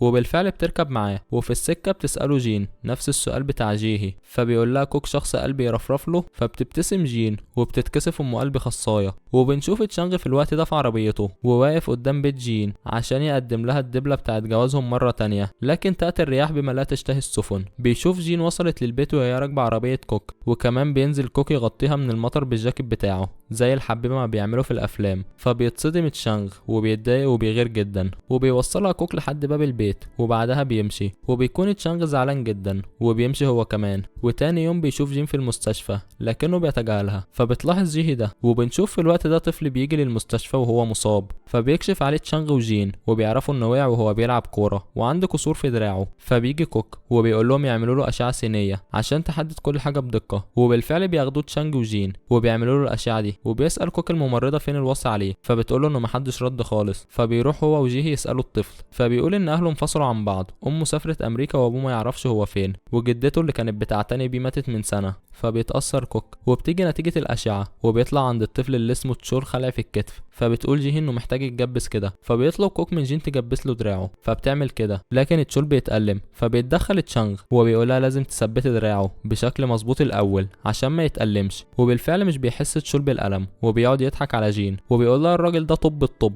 واحسن منك على فكرة. فبتقول له اكتم يالا يا زئرد انت. فبيمثل عليهم تشول انه بيتألم فبيقعدوا يضحكوا ويهزروا وبتشوفهم ريم مع بعض فبتتضايق جدا. وبتكون جين ماشية فبتشوف كوك قاعد مع تشول فبتقرب منهم عشان تسمع بيقولوا ايه. وبنشوف كوك بيقول لتشول ابوك وامك مش هيجوا يشوفوك تاني. فبيتضايق تشول وبيقول له عارف. فبيقول له كوك انت لازم تذاكر بجد جدا لما تخش المدرسة السنة الجاية عشان تبقى حاجة. فبيقول له تشول بس انا بحب اللعب. فبيقول له انت مش مسموح لك تلعب لانك بلا اب وام، لو عايز تبقى حاجة ذاكر كويس جدا وانا قدامك اهو ذاكرت كويس جدا وبقيت دكتور عشان كنت زيك من غير اب وام. فبتتصدم جين لما بتعرف ده فبيقول له تشول انه عايز يبقى ضابط شرطة فبيشجعه كوك وبيقول له ذاكر وابذل جهدك عشان تحقق حلمك ده. وبنشوف الممرضة بتقول لتشانغ وجين ان في شخص جاي يزور تشول فبيروحوا عشان يشوفوا مين ده. والمفاجأة انه بيطلع القس اللي جوزهم لبعض فبيتصدموا جدا وبيتكلم معاهم القس فبيمثلوا انهم متجوزين وبيحبوا بعض، وبيروح يزور تشول، وهناك بيكون واقف كوك وجيهي وبيتكلم القصة بتلقائية عن مدى توافق تشانغ وجين مع بعض من اول يوم شافهم فيه، وكان هيفضحهم ويقول لهم انهم متجوزين لكنهم بيسكتوه قبل ما يفضحهم. وبتضحك جيهي لانها عارفة اللي فيها، عكس كوك اللي بيبقى واقف مش فاهم حاجة، وبياخدوه يوقع على الورق انه واصي على تشول عشان اهله مش موجودين، فبيتضايق وبيقول ان اسوأ حاجة الناس اللي بتتجوز وبعد فترة قصيرة يتطلقوا بحجة انهم كرهوا بعض، لان ده تصرف مش ناضج. فبيتحرجوا جين وتشانغ من كلامه وبيبصوا لبعض كده. وبنشوف بعد كده كوك بيطلب من جين تيجي معاه عشان عايز يتكلم معاها في موضوع، وبيكون واقف تشانغ من بعيد وشايفهم، وبيروح كوك وجين المطعم ياكلوا. فبتسأله جين هو كان عايز يتكلم معاها في ايه، فبيقول لها مفيش، انا كنت متضايق بس النهارده فقلت يمكن مزاجي يتحسن لما اكل حاجه معاكي. فبتتحرج جين، لكن في اللحظه دي بيجي تشانغ وهو متعصب، فبتقول له جين انت بتعمل ايه هنا؟ فبيقول لها جعان وعايز اكل، مطعم ده ولا مش مطعم؟ فبتقول له مطعم. وبيقول لكوك عايز تقول ايه لجين؟ انا مش قلت لك ابعد عن جين؟ فبيقول له انا قلت لك مش هستسلم. فبيقول له تشانغ طب ما تعترف بمشاعرك قدام جين بقى طالما انت جريء كده. فبيقول له ايوه انا بحب جين، عندك مانع؟ فبتتحرج جين جدا، وبيقول له تشانغ ايوه عندي عشان دي بتاعتي انا. فبتقول له جين انت بتقول ايه الله يخرب بيتك، وبتاخده عشان يخرجوا من المطعم، وبتعتذر لكوك، ولما بيخرجوا بتلسع جين بالقلم، فبيتسمر مكانه من الصدمه، وبتقول له انت نسيت احنا كنا بنعمل ايه ولا ايه؟ نسيت ازاي قعدنا نهين بعض وندمر حياه بعض؟ عايزنا نبدا من جديد ونكرر كل ده تاني؟ فبيقول تشانغ ان مفيش حاجه هتتعاد، لكنها بتبعد عنه، وبتقول له ان الكلام سهل زي ما بيحصل في الافلام، لكن في الحقيقه غير، وبتسيبه وبتمشي. وبنشوف بعد كده سونج وهي رايحه لاخوها، وبتطلب منه يحاول يخلي تشانغ يروح يتعشى في موعد مع بنت الوزير، فبيوافق وبيقول لها ان معاه ورقه رابحه هتخلي تشانغ يسمع كلامه. وطبعا ده الطلب اللي ليه عند تشانغ في مقابل انه خلى جين ما تتفصلش من المستشفى. وبنشوف جين رايحه البيت تاك عشان تقابله، فبيسالها ايه سبب الزياره المفاجاه دي، فبتقوله انها جايه تطمن عليه عشان عرفت انه مصاب بالسكر، لكنه بيطمنها وبيقول لها انا زي الفل، ودي كانت مضاعفات بسيطه مش اكتر. فبتمشي جين بعد ما بتطمن عليه، لكن اول ما بتمشي على طول بيجيله نغزه في قلبه وبيقع على الارض. وفي الوقت ده بيجي مريض المستشفى وبيكون عمال يكح دم، وبنعرف ان يونغ كان كاتب له مضاد حيوي امبارح، والدواء ده بيتعارض مع دواء بياخده للقلب، فعمل تخثر في الدم وخلى حالته تسوء تماما. وبيكون يونغ مفزوع ومش عارف يعمل ايه بسبب الغلطه دي، لكن بيحاول تشانغ يهديه وبيقول له يتمالك نفسه. وبيجي كوك وبيشوف حاله المريض وبيهزأ يونغ على اهماله، وبينقله بسرعه لاوضه العمليات. ولحسن الحظ بتنجح العمليه، فبتقرر جيه تعزم المتدربين على العشاء، وبالليل فعلا بيتعشوا سوا. وبتقول لي انها سمعت من الممرضات ان الدكتور بارك والجراح جانج اتطلقوا، وبتقول كده لازم واحد منهم ينقل من المستشفى بقى عشان اكيد مش هيعرفوا يتعاملوا مع بعض. فبتتضايق جين وبتقول لها ايه الغلط يعني في الطلاق؟ فبتقول لها ليه مش قصدي، وبتسالها انها خدت الموضوع على صدرها ليه كده. فبتفجرها جين وبتقول لها عشان انا متطلقه. فبيتصدم الكل وبيفتحوا بقهم من الصدمه ما عدا جيهي لانها كانت عارفه من تشانغ، وبتقول لجين تسكت. فبتقوم من على الترابيزه وبتمشي، فبيروح وراها تشانغ وبيقول لها انه فهم اخيرا هي حاسه بايه، وانه كان اناني طول الفتره اللي فاتت دي، وبيعتذر لها. فبتقول له مفيش حاجه، وبيكون كوك مش مستوعب الحقيقه دي. فبيروح لجين وبيشوف تشانغ واقف معاها، فبيتصدم اكتر لانه بيربط الاحداث ببعض، وبيفهم ان الشخص اللي كانت متجوزاه جين يبقى تشانغ. وبيروح بعد كده كل المتدربين الكايروكي وبيلحي سانغ ومراته على تشانغ انه يغني، فبيطلع على المسرح وبيغني اغنيه رومانسيه، وبيكون كلامها موجه لجين بطريقه غير مباشره، فبتتاثر جدا وبتبكي. وبيروح كوك لشقه جيهي وبيشربوا سوا وبيقعدوا يدردشوا، وبتحاول جيهي تفتح موضوع الجواز بالنسبه له، لكنه بيقول لها ان شايف ان الجواز حاجه كبيره عليه وهو مش هيقدر يتحمل مسؤوليه شخص معاه. وبعدها بيمشي، فبتقعد جيهي وبتفضل تفكر فيه، وده لانها معجبه بيه. وبنشوف على النقيض كوك بيفكر في جين، وبنشوف تشانغ هو كمان وهو بيفكر فيها. احنا شكلنا كده بنتعرض للعبط العاطفي يا جماعه. وبتقول ليه لجوزها انها حامل، فبيفرح جدا، لكن البومه دي بدل ما تفرح بتكون متضايقه عشان مش هتعرف تنهي فتره التدريب وتتعين دكتوره. وبتروح جين تدي تقارير المرضى لكوك، وبعدها بتساله اتفاجئت ليه لما عرفت ان مطلقه؟ فبيقول لها مفيش، بس املي خاب عشان الناس اللي مش بتعرف تحل مشاكلها وتأذي بعض كأنهم بيأذوا الناس كلهم. فبتحبط جين وبتمشي، وبتكون ريم عماله تفكر في كلام تشانغ انه مطلق وكلام جين انها مطلقه هي كمان، وبتفتكر العلاقه الغريبه اللي بينهم، وبتقول ايعقل انهم كانوا متجوزين. وبالصدفه بيجي تشانغ فبتقول له انها عايزه تساله سؤال، فبيقول لها اسالي، لكن قبل ما تقول له بتقاطعهم الممرضه، وبتقول لتشانغ ان امه في المستشفى هنا. فبيروح عشان يشوفها، وبتكون جايه تديله هديه عيد ميلاده، لكنه بياخدها منها بنفس مسدوده وبيقول لها تمشي. وبنشوف ام جين جايه المستشفى هي كمان، وبتروح لمكتب كوك وبتديله اكل عاملهوله كعلامه شكر على انقاذ حياه كيم حفيدها، لكن السبب الحقيقي بيبان، وبتكون الولايه جايه تشقطه لبنتها. فبتساله انت متجوز ولا لا؟ فبيقول لها لا سنجل. فبتفرح وبتقعد تضحك. وبنرجع لسونج وهي رايحة تسأل الممرضات عن المسؤول عن المتدربين، فبيقولوا لها كوك، فبتتوجه ليه وبيحصل لقاء الجبابرة. سونج وام جين بيتقابلوا، فبتسأل ام جين انت بتعملي ايه هنا؟ فبتقول سونج ابن دكتور متدرب في قسم الطوارئ. فبتتصدم ام جين جدا وبتقول لها سونج انت جايبه اكل الرئيس المتدربين عشان ما يطردش بنتك الفاشله؟ فبتقول لها ام جين فاشله مين يا وليه يا سعرانه انت؟ وبيمسكوا في خناق بعض. وبيعرفوا تشانغ وجين من الممرضات ان امهاتهم عند كوك، فبيروحوا بيفضوا بينهم. وبتتصدم ام جين لما بتشوف تشانغ لاول مره بعد الطلاق. وبيخرجوا كلهم من مكتب كوك اللي بيبقى مش فاهم فيه ايه، وبيروح الطرفين في الطرقه وبيفرجوا عليهم المستشفى كلها. ام جين بتقول ابنك دمر حياه بنتي، وعلى الناحيه التانيه سونج بتقول لها بنتك هي اللي بتغوي ابني عشان تدمر حياته تاني، وهاتك يا زعيق وسويت. لكن بيشيل تشانغ امه وبيمشي عشان المورستان ده يخلص. وبتكون متعصبه منه وبتقول له انت وابوك عليا. فبيسالها ايه دخل ابويا في الموضوع؟ فبتقول له ان جين كانت بتزور ابوه وجايبه له هديه عشان ساعدها. فبيتفاجئ تشانغ من المعلومه دي، وبتروح جين تعتذر لكوك على اللي حصل. فبيقول لها طريقك يبقى تشانغ. فبتقول له انها كانت هتعرفه لكنه بيسيبها وبيمشي. وبنشوف الممرضات وهما بيتكلموا مع بعض عن خناقه ام جين وسونج، وخبر ان جين وتشانغ كانوا متجوزين واتطلقوا انتشر في المستشفى كلها. وبعد كده بيستدعي جيل تشانغ وبيقول له انا ليه عندك طلب فاكر؟ فبيقول له ايوه. فبيطلب منه يروح يحضر العشاء مع بنت الوزير، فبيضطر يوافق.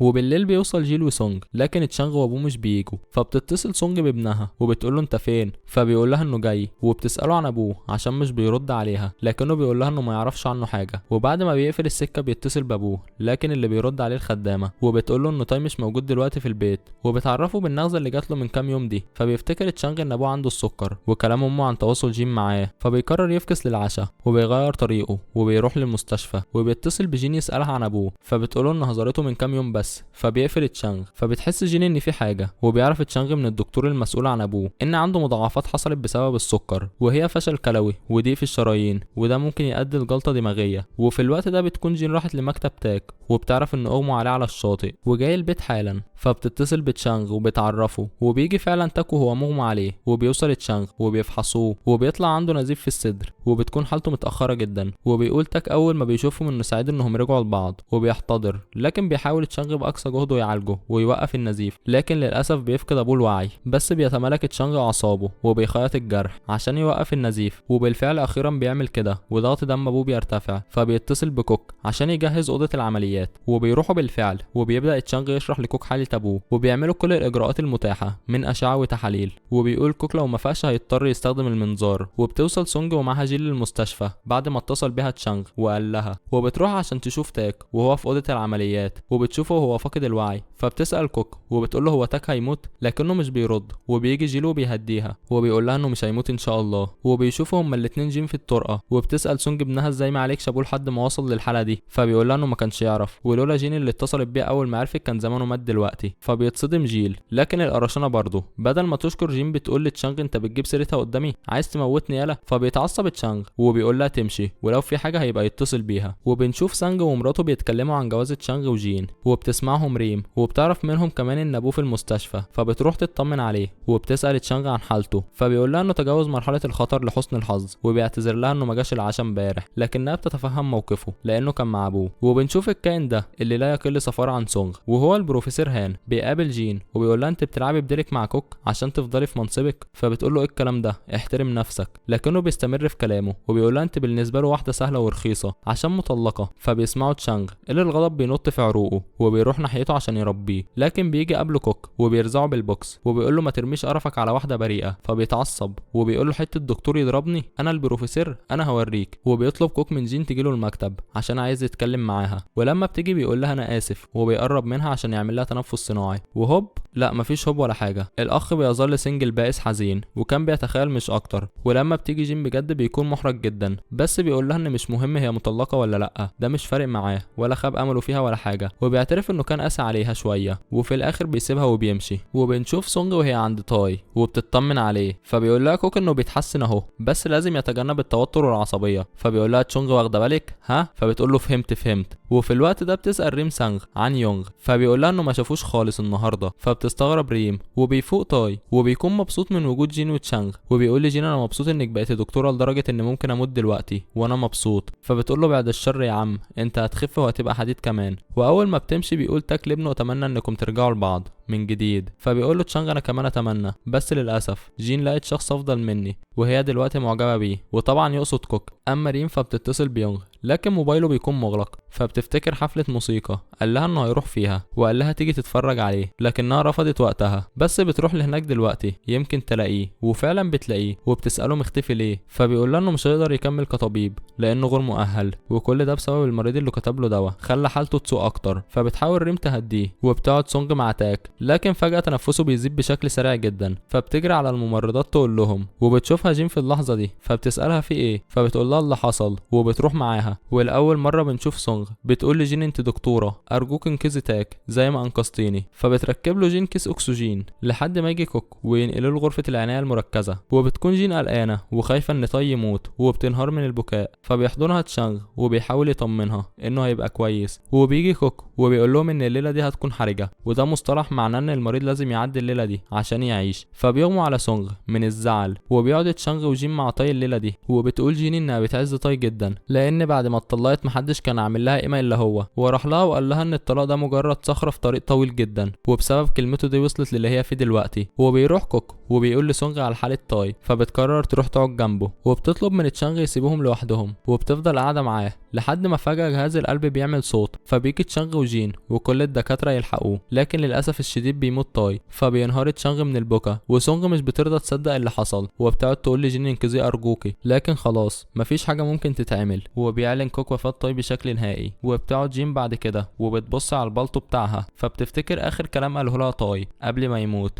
وهو انه مبسوط انها بقت دكتورة لدرجة انه ممكن يموت دلوقتي وهو مرتاح. فبتنهار جين من العياط هي كمان. وبيجي لريم اتصال من يونغ وبيقول لها انه مصاب بجروح خطيرة في وشه بعد ما اتخانق مع شخص ما، فبتروح تقول للممرضات عشان يجهزوا له الطوارئ. وبيجي للمستشفى على نقالة وهو دمه سايح، فبتهتم بيه ريم لحد ما بيخف، وبتطلب منه ما يختفيش تاني. وبيجي سانج ومراته يطمنوا عليه هما كمان، وبيعرفوا ان ابو تشانغ مات، فبيتصدم جدا وبيقرروا يروحوا يعزوا. وبالفعل بيروحوا العزا، وبيكون هناك كمان جين. وبعد كده بيجي كوك وجيهي، وبتشوف سونج جين عماله تقدم الاكل للضيوف اللي في العزا، فبتروح تسالها هي بتعمل ايه، فبتقول لها جين انها عايزه تعمل اي حاجه عشان تاي. فبتقول لها سونج انها عارفه قد ايه كانت بتحب تاي، بس رؤيتها كده بيخلي الامر صعب عليهم هما الاتنين. فبتتفهم جين كلامها، وبيجي تشانغ ياخد جين عشان يمشيها، وبيقول لها ترتاح وما تجيش هنا الا كزياره لفتره قصيره بس، فبتقول له حاضر. وفي المستشفى بنشوف الدكتور كي بيقول ليونغ ان تم نقله لقسم الاشعه مكان متدرب هناك، جه هو مكانه عشان يشتغل بقى وما يخافش يغلط زي ما عمل قبل كده. فبيفرح لوهله، لكن بعدها بيقول بس انا كده مش هشوف ريم كل يوم. فبيتعصب كي وبيقول له الكتم يلا يا نسوانجي بقى. وبتتصل جين بامها عشان تقول لها اللي حصل، وبيروحوا للعزا سوا. فبتسالها سونج هي جت ليه، فبتقول لها ام جين ان موت تاي اثر فيهم برضه لانه كان كويس معاهم. وبتواسي سونج بالكلام، وبتقول لها ان جوزها مات قبلها وهي عارفه قد ايه الشعور ده مؤلم. وبتقول لها انها هتفضل فتره تفتكر كل كلمه وفعل حصل بينها وبين تاي، لكنها هتتعايش وتمارس حياتها تاني بشكل طبيعي بعد كده. فبتشكرها سونج لاول مره، وبعد كده بتقول لجين شكرا هي كمان لاول مره برضه. الوليه القرشانه دي شكلها اتعظت ولا ايه. وبيروح تشانغ لمكتب ابوه وبيشوف عده الصيد جاهزه لانه كان دعاه يروحوا يصطادوا سوا، وكمان كاتب في التقويم تاريخ عيد ميلاد تشانغ عشان ما ينساش. فبيعيط تشانغ بحرقه عليه. وبنشوف في الوقت ده مدير قسم الطوارئ وهو بيعرف كوك ان تم ايقافه عن العمل لمده اسبوعين وقطع راتبه بسبب ضربه للبروفيسور هان. فبيتضايق كوك وبيروح يلم حاجته، وبيطلب من جيهي تبذل اقصى جهدها عشان هتبقى لوحدها المسؤولة عن القسم الاسبوعين دول. وبتسمع جين الممرضات بيتكلموا عن الحوار ده، فبتروح لمكتبه وبتلاقي فعلا جيهي موجودة فيه، وبتقول لها انه سافر قريته يرتاح ويفضي دماغه شوية عشان يرجع فريش كده. فبتسألها جين عن عنوانه، وبالفعل بتروح. وبتتصل جين بكوك اول ما بتوصل القرية عشان يقابلها، فبيتوتر كده وبيروح يسرح شعره وبيحلق دقنه ولا كأنه رايح يخطب الاخ. وبالفعل بيتقابلوا وبيروحوا البيت سوا. وبتلاحظ جين ان شكله متغير، فبتقول له ايه ده انت حلقت دقنك؟ فبيتحرج وبيقول لها لا صحيت من النوم لقيتها كده اتحرقت لوحدها. وبيقعدوا يتكلموا سوا، وبنعرف ان ابو وام كوك اتطلقوا وسابوه لوحده، فعشان كده هو بيكره الناس اللي بتتطلق وامله بيخيب فيهم. لكن مع ذلك بيقول كوك ان كل شخص ليه تجربه مختلفه ومفيش اجابه واحده في الحياه صح. وبالليل كوك البخيل اللي طول السنه مقضيها اندومي بيصرف وبيكلف بقى، وبيجيب لحمه وبيشويها عملا بمبدا كله يهون لاجل العيون. وبيتعشى بيتعشى هو وجين سوا، وبعد كده بيوصلها كوك للمدينة تاني وبيتكلموا مع بعض، ولسه كان هيعترف لها بمشاعره اخيرا لكن حظه فقر شبه وشه. بتتصل ريم بجين وبتقول لها ان تشانغ مش بيرد عليها وعماله تخبط على شقته وبرضه مش بيرد، فبتقلق جين عليه وبتروح له بسرعه وبتخلي راجل الامن يفتح لها الباب بحجه انها مرات تشانغ، وبتخش فعلا وبتشوفه نايم على سريره وحرارته مرتفعه وبيعرق جامد، فبتطلع موبايلها عشان تتصل بالاسعاف لكنه بيقول لها انه كويس، فبتديله دواء خافض للحراره وبتعمل له شوربه عشان يخف، وبتروح المطبخ وفجاه بتشوف برطمان في دبله الجواز بتاعتها فبتتصدم جدا.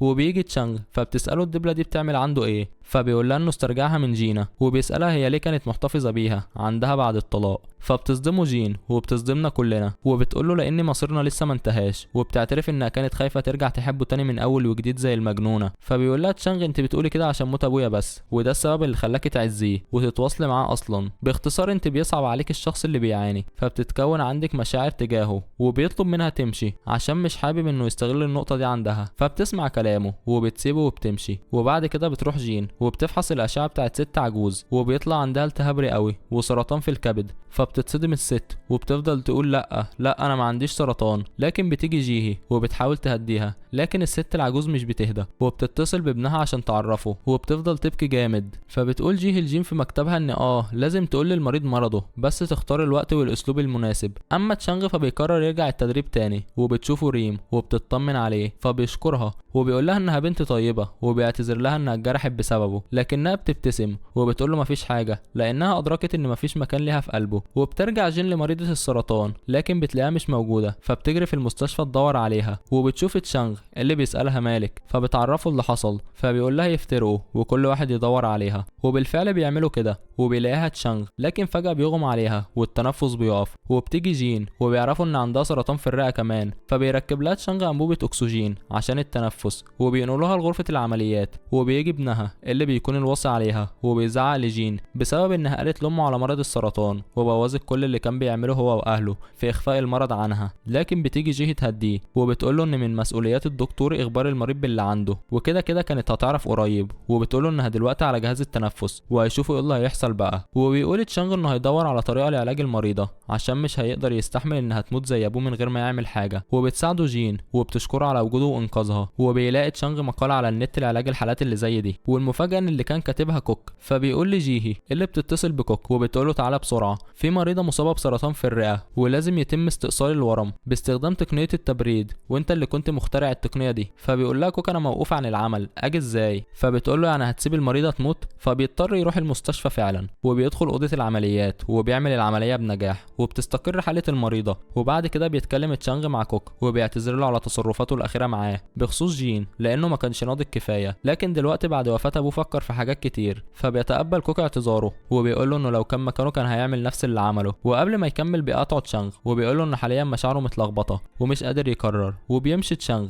لكن بتيجي وراه جين وبتركب جنبه العربيه، فبيقول لها تنزل لكنها بترفض وبتقول له انها عايزه تتعشى معاه، لكنه بيوصلها بيتها وبيقول لها تنزل، فبتقول له انها مش عايزه تسيبه لوحده، فبيقول لها انه مش حابب الشعور ده، فبتساله شعور ايه، فبيقول لها شعور الشفقه، فبتقول له دي مش شفقه، فبيقول لها امال ايه، فمش بترد عليه جين وبتنزل من العربيه. وفي الوقت ده بيكون يونج ماشي فبيخبط في ريم وبيوقع منها الاكل وعينهم بتيجي في عين بعض، وبيقعد يونج يتخيل نفسه معاه وهما بيغنوا علشان احنا مع بعضينا والاول مره لوحدينا. وعلى الجانب التاني سانج ومراته بيمسكوا في خناق بعض عشان ليتلي عندها حمل كاذب وهي بتبقى فرحانه بكده عكس سانج اللي بيكون متضايق، وبيقول لها ان الست اهم حاجه تخلف وتربي عيالها، فبتقول له كاريري فين يا ذكور يا معفن وشغل النسويات ده. وبتعرف جيم من اختها انها استلفت فلوس من تشانغ فبتروح له عشان ترجعها له، وبتكون مستنياه قدام الشقه، فبتفتكر زمان قد ايه هو كان بيتعب وبيشتغل بجد جامد عشان يعيشوا حياه كويسه، وبتتاثر جدا. واول ما بيجي تشانغ بتديله الفلوس وبتعتذر له على عدم تحملها المسؤوليه زمان وسماحها لعواطفها الخاصه تسيطر عليها. وتاني يوم بتبعت له رساله عشان يقابلها في كافيه، وده لانها عايزه تقول له على حاجه، فبيروح فعلا وبيسالها عايزه ايه، فبتقول له اخيرا انها موافقه تبدا من جديد.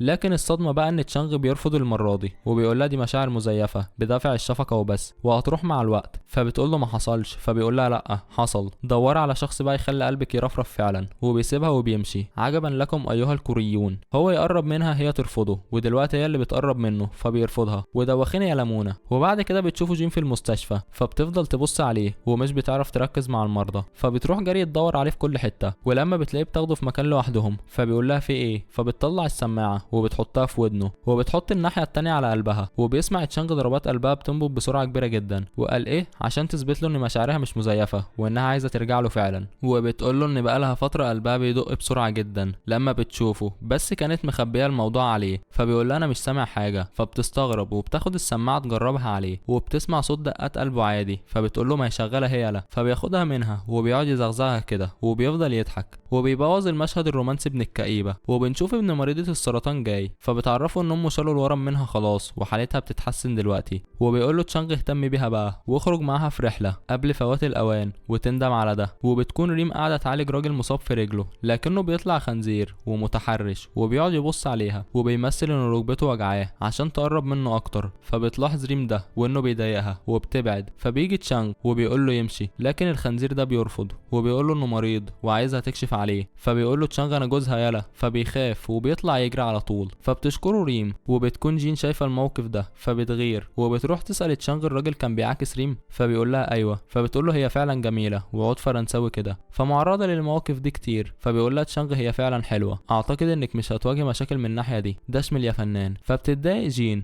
وبتقول في نفسها وانا ناقصه ايه عنها يالا يا عم انت، ده انا فله شمعه منوره، وبتروح تحط روج وتعمل حركات غريبه كده قدام المرايه. وبيروح تشانغ يزور امه اللي بتكون مريضه ومتعلق لها محاليل بسبب زعلها، وبتسال تشانغ انت عامل ايه، فبيقول لها كويس، فبتساله على جين فبيستغرب بس بيقول لها كويسه، فبتقول له يقول لها انها عايزه تقابلها في اقرب وقت عشان تقول لها على حاجه، فبيقول لها تشانغ فكري في نفسك بس دلوقتي، فبتقول له انها مقتنعه ان هي السبب في موت تاي لانها دايما ما كانتش بتهتم بيه وبتفكر في نفسها وبس، ودلوقتي نفسها يرجع عشان تمسك ايده ولو مره واحده بس، وبتنهار من البكاء وبتحضن تشانغ وبتقول له على الاقل عايزه اشوفك انت سعيد. وبيفحص تشانغ بعد كده مريضه فبتستهبل عليه وبتتهمه بالتحرش، فبيقول لها اكتمي يا وليه يا سعرانه انت وهروح اجيب لك دكتوره. وبيروح لجين اللي بتكون بتفحص مريض برضه مش راضي يخليها تشوفه وتكشف عليه، فبيبدلوا مع بعض، وبنعرف من سانغ ومراته اللي بينموا على خلق الله ان المريض والمريضه دول متجوزين، لكن الراجل خان مراته فرمت على حجره ميه مغليه وبوظت الدنيا عنده خالص. وبيرجع كوك للشغل تاني، فبتروح له جين تطمن عليه وتساله الاجازه كانت عامله ايه معاه، فبيقول لها ممله، فبتقول له ما انت لو كنت مرتبط وعندك كتكوته كنتوا خرجتوا في موعد وقضيتوها حب ولفلفه، فبيقول لها حتى انت بتعايريني ان سنجل بائس حزين ساد ورب العباد. وبنشوف بعد كده تشانغ بيسوق عربيته، لكن بتيجي جين تقف قدامه وبتكون مغيره الستايل بتاعها 180 درجه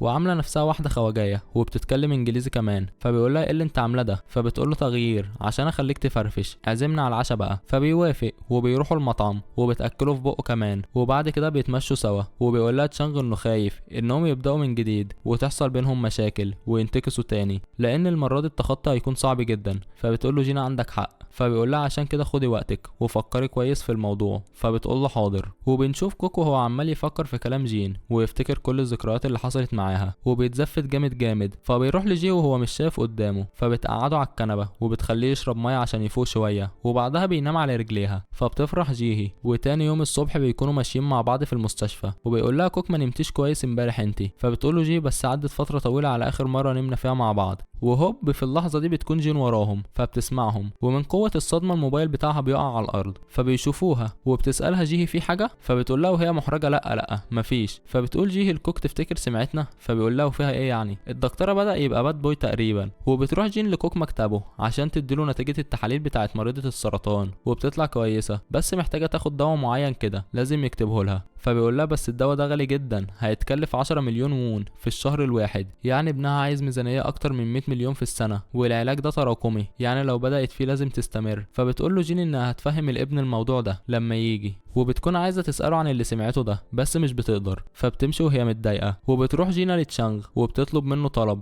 انه يعتني بطفلها عشان هي عندها تجارب اداء وجوزها في الشغل وامها في نوزها مع صحباتها، فبيتصل تشانغ بجين عشان تيجي تساعده، وبتروح له فعلا وبتساعده، وبيفضلوا يهبلوا كده عشان ياكلوا كيم ويحموه ويلعبوه لحد ما بينام، وهما بيكونوا مفرهدين على الاخر. وبيجي يونج ومعاه كوانج بالصدفه وبيقعدوا الاربعه يشربوا سوا، وبيكون كوانج جاي عشان ياخد ابنه، اما يونج كان جاي يعرف تشانغ انه هيقدم استقالته لانه مش حاسس نفسه دكتور كويس. فبيساله تشانغ هتعمل ايه طيب؟ فبيقول له ناوي ابقى مغني. فبيفرح كوانغ منه لانه موسيقار زي ما احنا عارفين يعني، وبيتصاحبوا على بعض وبيمشوا هما الاتنين. وبيفضل تشانغ وجين اللي بتساله احنا ليه ما جبناش طفل لما كنا متجوزين. فبيقول لها انه كان عايز بس للاسف كان عنده مشاكل. فبتتصدم جدا وبعد كده بتفقد الوعي من كتر الشرب. فبيشيلها تشانغ وبينيمها في السرير. وتاني يوم الصبح بيقوموا وبيفطروا مع بعض. وبيكون تشانغ فاكر اللي حصل بالظبط، لكن جين من كتر الشرب بتكون مش فاكره. فبيقول لها عشان تبقى تبطلي شرب كتير بقى. فبتقول له احترم نفسك، انت مفكرني بشرب مع اي حد كده ولا ايه؟ لا ده معاك انت بس. وبيقعدوا يضحكوا والموضوع بيعدي عادي ولا كانهم كانوا بيلعبوا بلاي ستيشن مثلا، مش نايمين مع بعض وهما مش متجوزين. وطبعا اصدقائي الجمال دول عيال فشله، اوعوا تعملوا زيهم بدل ما تتشوحوا في نار جهنم على الجنبين. وبعدها بيركبوا العربيه مع بعض وبيروحوا للمستشفى وهم عمالين يتكلموا في تفاصيل التفاصيل وحاجه اخر فساد يعني. وبنشوف كوك بعد كده وهو بيقول لجيه انه بيفكر يخلي الست العجوز مريضه السرطان تشارك في التجارب السريريه تحت قيادته هو. وانا ما اعرفش ايه التجارب السريريه دي الحقيقه، بس احنا مع بعض اهو وهنعرف بعدين. فبتقول له ابنها هيوافق. فبيقول لها انه هيعرض عليه الفكره. وبعد كده بيجي مريض للمستشفى حالته خطيره جدا لانه اخد جرعه زياده من الادويه، وده لانه كان مغني بس حنجرته اتصابت. وكوك عمل له عمليه اثرت على صوته عشان ينقذ حياته، فما بقاش بيعرف يغني وقرر يفلسع نفسه. وبنشوف يونج وهو بيتكلم مع ريم وبيعرفها الخطوه اللي ناوي ياخدها، وانه هيسيب الطب ويمارس شغفه كمغني يعني. فبتدعمه معنويا وبتقول له انه لازم يكتب لها اغنيه بقى اول ما يبقى مغني. فبيوافق وبتعزمه لاول مره يروحوا حفله سوا. فبيتصدم وبيقول لها انا مش مصدق نفسي يا ليمبي. وبيكون تشانغ وجين بيعالجوا المغني المريض لكنه بيفوق وبيزق تشانغ بعيد وبيمسك مشرط عشان يخلص نفسه، لكن بيتدخل الدكاتره والممرضين والكل في اخر لحظه وبيثبتوه. فبيتعصب وبيقول انه مبقاش يقدر يغني وحياته انتهت، فعايز يطير ويرتاح. وبيكون كوك متاثر بكلام المريض ده وبيقول ان في بعض الاحيان بيحس انه بيقضي على احلام الناس مش بينقذهم. وبيضرب مثال تاني بطفل عمل له عمليه قطع له رجله مع ان كان حلمه يطلع لعيب كوره، لكن بتتكلم جيهي وبتقول له ان احيانا هي كمان بتحس انها عايزه ما تنقذش اللي مش عايز يتعالج،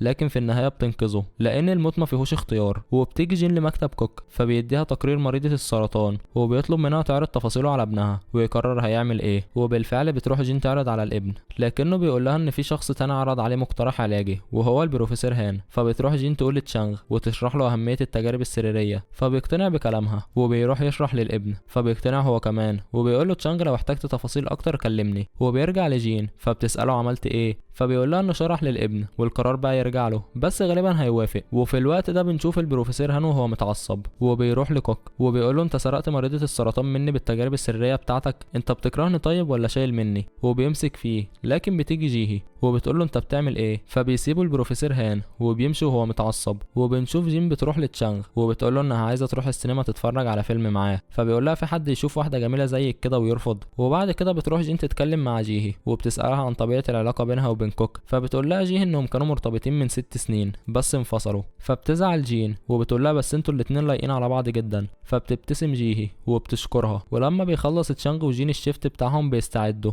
عشان يروحوا السينما سوا، لكن فجاه بيجي اتصال من سونغ لجين وبتطلب انها تروح تقابلها. فبتعتذر من تشانغ وبتروح تقابل سونغ، واللي بتقول لجين انا كنت شايفه طول عمري انك سرقت ابني ودمرت حياته، لكني كنت غلطانه واكيد انت كمان مريتي بوقت صعب. وبتقول انها ارتاحت شويه لما عرفت ان تاي كان بيساعدهم في التعليم، وبيطلب منها تبعد عنهم وتشوف حياتها بقى وتلاقي راجل كويس ترتبط بيه، لكن مش بترد جين. فبتقول لها سونغ انا عارفه ان تشانغ لسه بيحبك، فخلاص من هنا ورايح ماليش دعوه باللي بيحصل بينكم وما تضمونيش في اي حاجه تخصكم لان هعيش حياتي. وده بالمناسبه كان طلب تاي الاخير منها قبل ما يموت. فبتشكرها جين وبتفرح جدا. اما عصفورين الكناريا كونغ وجينا بيكونوا متخانقين، فبيروح كونغ يقابل تشانغ في الديسكو وبيتكلم معاه عن الموضوع وبيحكي له عشان ياخد رايه وخبرته بما انه كان متجوز قبل كده. وفي نفس ذات اللحظه بتوصل جين واختها جينا لنفس الديسكو وبيقعدوا على ترابيزه قريبه منهم، ونفس الكلام بتقعد جين تدي نصايح بقى وخبرات حياتيه ومش عارف ايه والكلام ده كله. فبتقول لها جين امال ما طبقتيش الكلام ده ليه واتطلقت بعد سنه يا اختي؟ فبتقول لها جين ما تتدخليش في تفاصيل، دي نقره ودي نقره تانية خالص. وبتقول له اختها انها نامت مع تشانغ امبارح. وفي نفس اللحظه تشانغ بيقول لكوانج انه نام مع جين وبيسمعوا بعض. فبيروح تشانغ وكوانج يقعدوا معاهم على نفس الترابيزه وبيصالحوا العصفورين على بعض وبيمشوا. فبيوصل تشانغ جين لحد بيتها بنتها، وبتعرفوا جين انها قابلت امه ووافقت انهم يعملوا اللي هم عايزينه وهي هتعيش حياتها الخاصه. فبيقول لها تشانغ طب زي الفل قوي كده، وبتقرب منه جين في حته رومانسيه كده على الماشي، وبتدخل بيتها. وفي المستشفى تاني يوم بيكونوا قاعدين مع بعض، وبتقول له جين ان كل جروحها من العلاقه السابقه صحيت، ودلوقتي مستعده تبدا معاه من جديد وتهتم بيه كويس. فبيفرح تشانغ، وفجاه بتيجي مكالمه لجين من امها عشان تحضر موعد مدبر، لكنها بترفض. بس قبل ما تقفل بياخد منها تشانغ الموبايل، وبيقول لامها ان هو وجين ارتبطوا تاني، وبيطلب منها تحدد ميعاد عشان يجي يتعشى معاهم. فبتبتسم جين وبتفرح جدا. وفي الوقت ده مدير قسم الطوارئ بيقول لكوك ان ابن الحربوقه هاني اشتكاه للاداره بحجه انه سرق مريضه السرطان منه. فقررت الاداره ترجع جيهي لامريكا. فبيتعصب كوك وبيروح عشان يطلع عين اللي خلفوه، لكن بتمنعه جيهي وبتقوله انها فاهمه شعوره، بس كده كده هي كانت هترجع بعد السنه دي ما تخلص عشان بنتها. فبيقتنع وبيهدى، وبياخد تشانغ جين وبيطلعوا يجروا وهم طايرين من الفرحه، وبيروحوا السينما يتفرجوا على فيلم. وبعدها بيروحوا ياكلوا بلح الشام ويحبسوا بكوبايه شاي بالنعناع وحاجه في الرايق منه يعني. وفي اخر اليوم بيروحوا عند محطه الاتوبيس وبيقربوا من بعض وبيلزقوا كتير. وبالصدفه بيكون كوك واقف وبيشوفهم وهو مصدوم، لكنه بيطلع راجل نضيف وابن اصول وسالك كده من جواه، وبيعرف ان خلاص هما الاتنين بقوا بيحبوا بعض، فمش بيبوظ عليهم اللحظه دي وبيمشي. وتاني يوم بتشوف جي لي ومعاها عقد طلاق عشان تتطلق من جوزها. فبتسالها ليه هتعمل كده، فبتقول لها عشان جوزها الفتره الاخيره من ساعه حوار الحمل ما بقاش بيفكر الا في نفسه وعايز طفل، ومش مهتم بيها ولا بمشاعرها خالص. وبيقول مدير قسم الطوارئ لكوك انه عايز 2 متطوعين يروحوا لقريه تايهان لمده اسبوع واحد بس في قسم الطوارئ في مستشفى من المستشفيات، وبيطلب منه يرشح اكفأ 2 من المتدربين. فبيطلب كوك من تشانغ وجين انهم يقابلوه في مكتبه، وبيحكي لهم عن موضوع التطوع ده وانه مرشحهم ليه. فبيوافقوا، وبيقول لهم هتروحوا هناك تشتغلوا،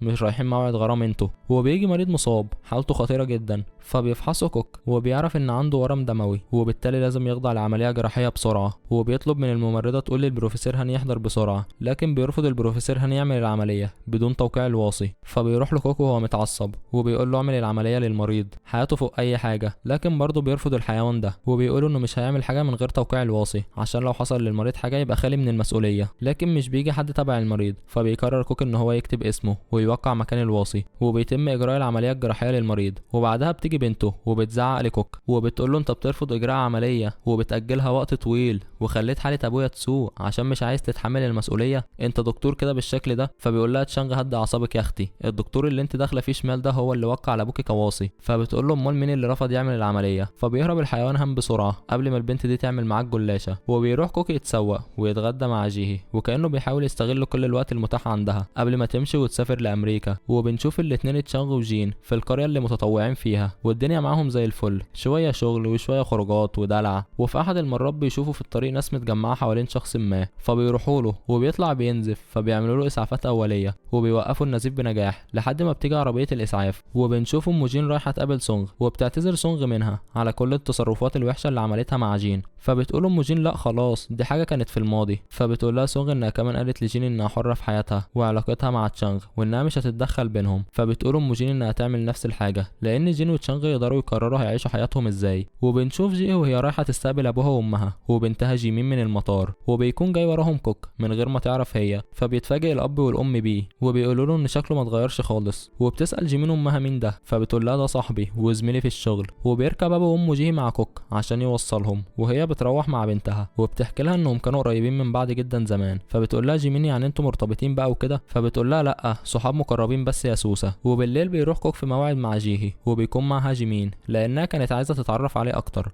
وبتساله جيمين وبتقول له امي حلوه صح، فبيقول لها دي صاروخ. فبتقول له ما تتخانقش معاها بقى وعاملها كويس. فبيقول لها حاضر يا معلمه. وبنشوف اخيرا يونغ وهو بيحقق حلمه وبيخرج في موعد مع ريم، والولد بيتجرأ كمان وبيقرب منها. وعلى الجانب الاخر تشانغ وجين عايشين حياتهم ومقضيينها ولكنهم في شهر عسل مش رايحين يشتغلوا. وبتقرر جيهي تاخد كوك يزورهم قبل ما تسافر، وبيتقابلوا فعلا وبيقعدوا يضحكوا ويهزروا. وبتاخد جيهي تشانغ لوحدهم تتكلم معاه، وبتقول له يساعد كوك بعد ما تسافر عشان الحمل هيكون كبير عليه، وبتنصحه يتجوز جين بسرعه وما يفرطش فيها. وفي نفس الوقت بيتكلم كوك مع جين وبيقول لها شكرا. فبتقول له جين شكرا على ايه، فبيقول لها لانك خليتيني احس ان ممكن افتح قلبي لواحده ونرتبط ونتجوز. فبتفرح جدا وبتقول له انها تتمنى له يلاقي واحده فعلا يحبها. وبتقول له كمان انها هتفضل تعزه وتحترمه طول عمرها. فبيقول لها انه اخيرا حس بالراحه. وبيتجمعوا الاربعه مره تانية وبيقعدوا يضحكوا وبيقضوا وقت جميل مع بعض. وبيرجعوا جين وتشانغ المستشفى بعد فتره التطوع ما بتخلص، وبيقابلوا زمايلهم مره تانية، وبنعرف انهم اثروا على سانغ ومراته ليه في موضوع موضوع الطلاق ده، وقرروا يلغوا الفكرة من دماغهم ويفهموا بعض اكتر. وبيقولوا لنا تشانغ وجين ان الحياة مش مثالية ودايما هنقع ونغلط في الطريق،